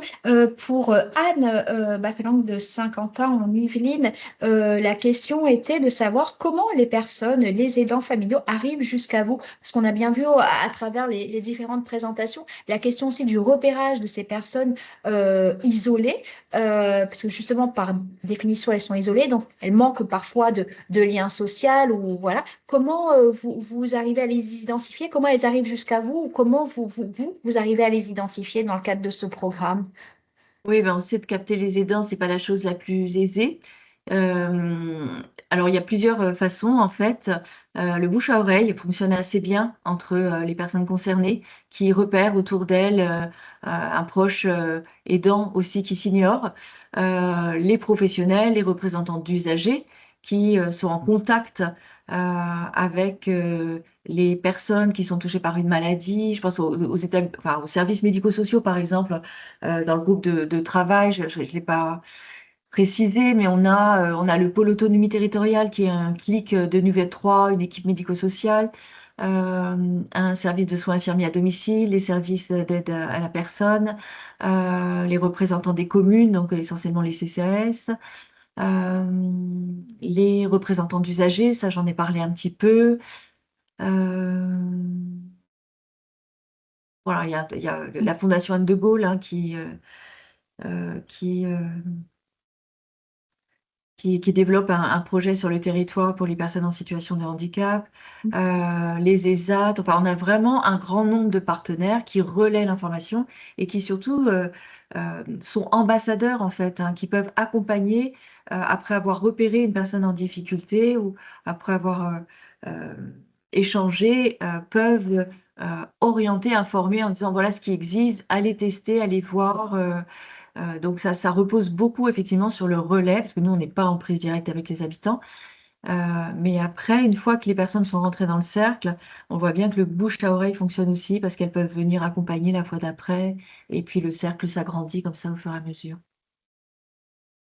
Merci Anne. Et une question maintenant pour Céline, qui fait le lien entre la présentation d'Amiens et la vôtre. Donc, on a vu cette vidéo dans laquelle vos bénéficiaires ont témoigné.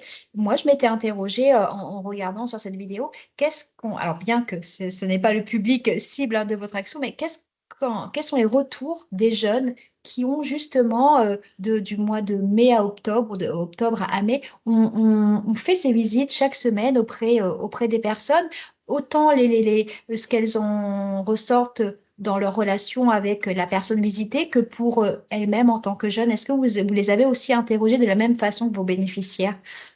Oui, parce qu'à chaque année, on organise un temps final bilan dans lequel il y a la partie où on fait un bilan. Les jeunes font un retour aux seniors, mais avant, on prend un temps, nous, avec l'association, le centre social et les jeunes, d'avoir un retour. Enfin, même moi, depuis 3 ans que je suis là, j'ai toujours que des retours positifs des jeunes. Beaucoup disent que ça les fait grandir, qu'ils ont changé leur regard sur la personne âgée. Il y en a pas mal que ça conforte parce que souvent les jeunes, dans le cadre c'est un service civique, hein, ils sont là aussi sur un tremplin pour la plupart parce qu'ils ont un désir de projet professionnel et qu'ils ont besoin d'être confortés. Donc il y en a, ça conforte dans leur choix. On a des situations. En général, clairement, à la fin, ils versent tous leurs larmes parce qu'ils sont tristes de ne plus se voir. Il n'est pas rare, moi je suis encore en contact avec des seniors qui maintiennent des liens avec les jeunes, même plusieurs années après, qui reçoivent encore de temps en temps les jeunes chez eux. Mais en général, ce qu'ils en ressortent, c'est vraiment, ils ont grandi et ils ont le regard qui a changé sur le senior. Voilà. Donc, une façon aussi de changer les représentations autour de l'agisme, comme vous en avez parlé dans votre présentation. Je reboucle sur la présentation d'Amiens, sur une de vos diapos, Valérie. Vous avez expliqué qu'il y a une matinale qui a été organisée auprès des jeunes, bien que c'est encore peut-être certainement encore trop tôt pour en tirer des leçons, bien évidemment.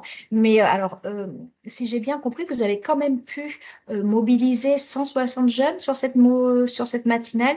C'est quand même un chiffre qui est quand même porteur d'espoir. Moi, je voulais savoir comment, parce que souvent, c'est une question qui revient aussi, comment on mobilise les publics, comment on touche les jeunes, etc., etc. Donc, je trouve que c'est quand même assez enthousiasmant d'avoir eu quand même cette mobilisation des jeunes à l'échelle d'un quartier. Est-ce que c'est justement le travail d'interconnaissance entre les acteurs de la cité de la santé mentale? Qu'est-ce qui explique, selon vous, cette participation quand même qui est conséquente?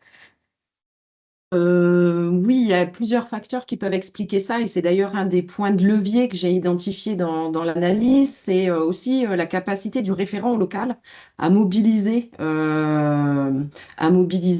son réseau. Et l'idée aussi, je pense, c'est la co-construction finalement qu'on a comme principe, parce que du coup, on demande à chacun de pouvoir relayer dans son propre réseau.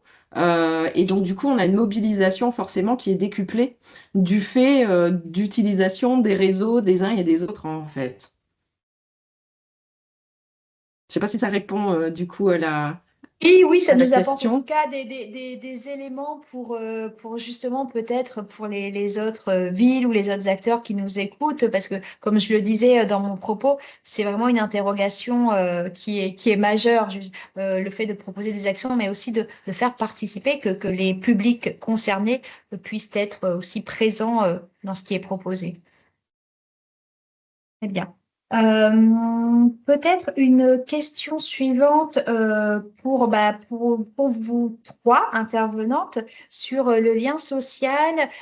Comment dans vos retombées d'action, vous arrivez peut-être à justifier toutes ces actions autour du lien social auprès des décideurs, auprès des financeurs? Quels sont un petit peu les arguments que vous utilisez justement dans la construction de vos projets en faveur du lien social? Je ne sais pas qui veut répondre à cette question, mais elle s'adresse à vous trois. Oui, Anne. Eh bien, systématiquement, quand on répond aux appels à projets, alors la conférence des financeurs ou de l'ARS sur ces questions-là, est mis en avant justement cette notion d'importance qu'est le lien social qui favorise les rencontres entre pairs. Et c'est quelque chose qu'on valorise également dans les bilans des actions sur l'impact que ça peut avoir, qu'on peut mesurer de différentes façons, qui ne se mesurent pas en termes d'indicateurs chiffrés, évidemment, mais en termes de retour des aidants eux-mêmes qui disent effectivement le bien que leur procure la rencontre avec des personnes qui rencontrent les mêmes difficultés et les liens que ça permet d'avoir.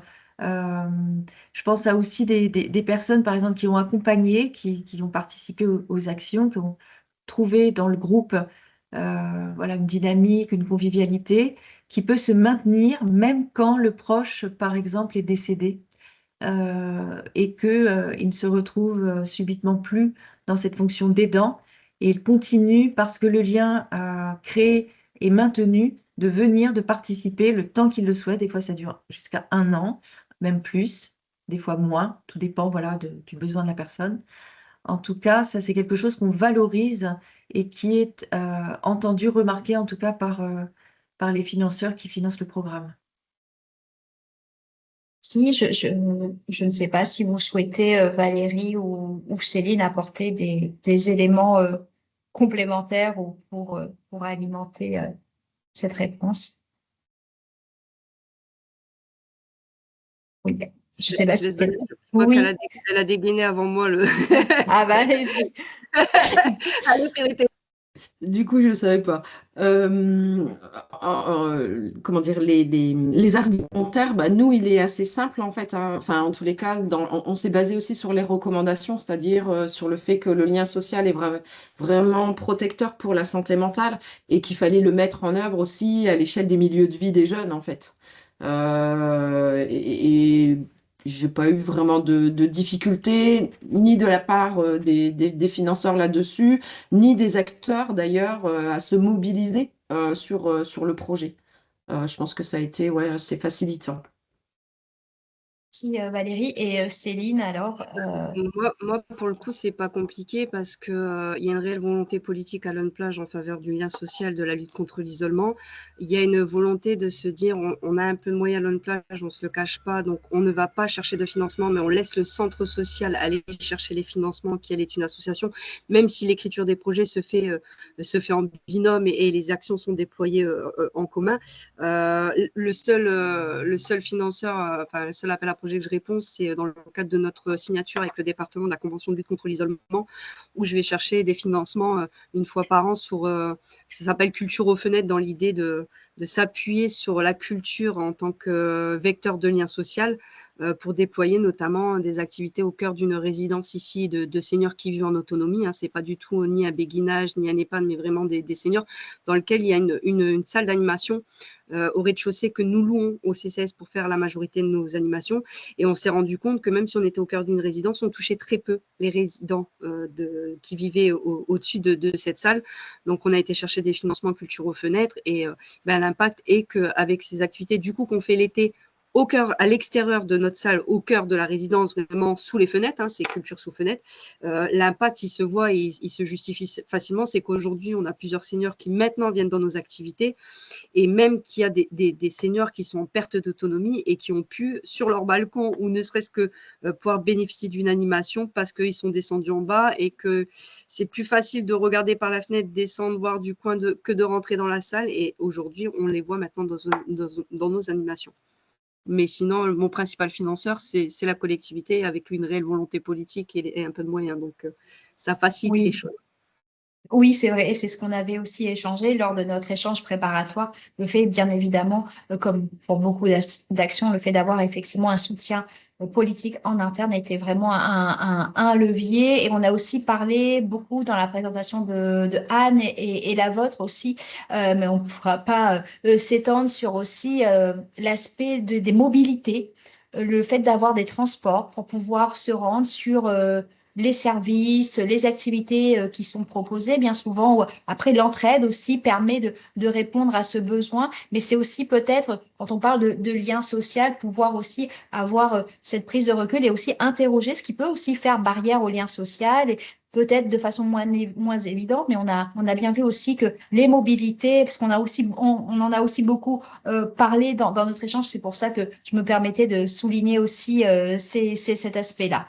En tout cas, merci beaucoup pour vos présentations. Je remercie aussi bien évidemment Anne Nomblot du collectif national des sismes pour sa présentation en tout début de webinaire sur les semaines d'information sur la santé mentale qui vont bientôt commencer. Donc, on espère bien évidemment que cet échange a pu voilà, mettre en lumière, comme je le disais dans mon propos introductif, le fait que les municipalités disposent vraiment de beaucoup de compétences et de leviers d'action pour soutenir la santé mentale. Hein. On l'a vu lors des semaines d'information sur la santé mentale, comme nous l'a montré la présentation de Anne, mais aussi tout au long de l'année, comme on l'a vu dans les 3 présentations de nos villes santé, on a vu qu'il s'agissait de favoriser l'interconnaissance entre les acteurs, aller dans les QPV où certains publics, notamment on a vu les jeunes, sont plus isolés, soutenir les aidants familiaux en leur permettant d'accéder à des espaces de parole et de soutien psychologique,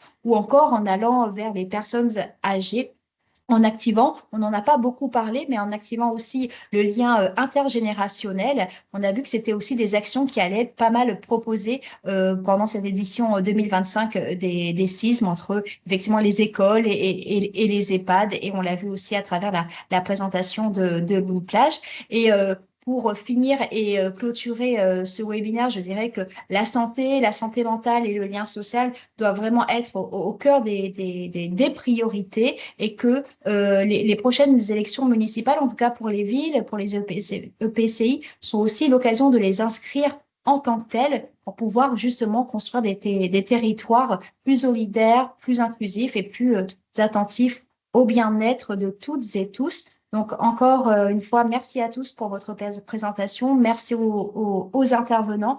Et je profite aussi pour remercier les villes membres du réseau qui nous permettent nos activités, nos financeurs, la Direction générale de la santé et Santé publique France.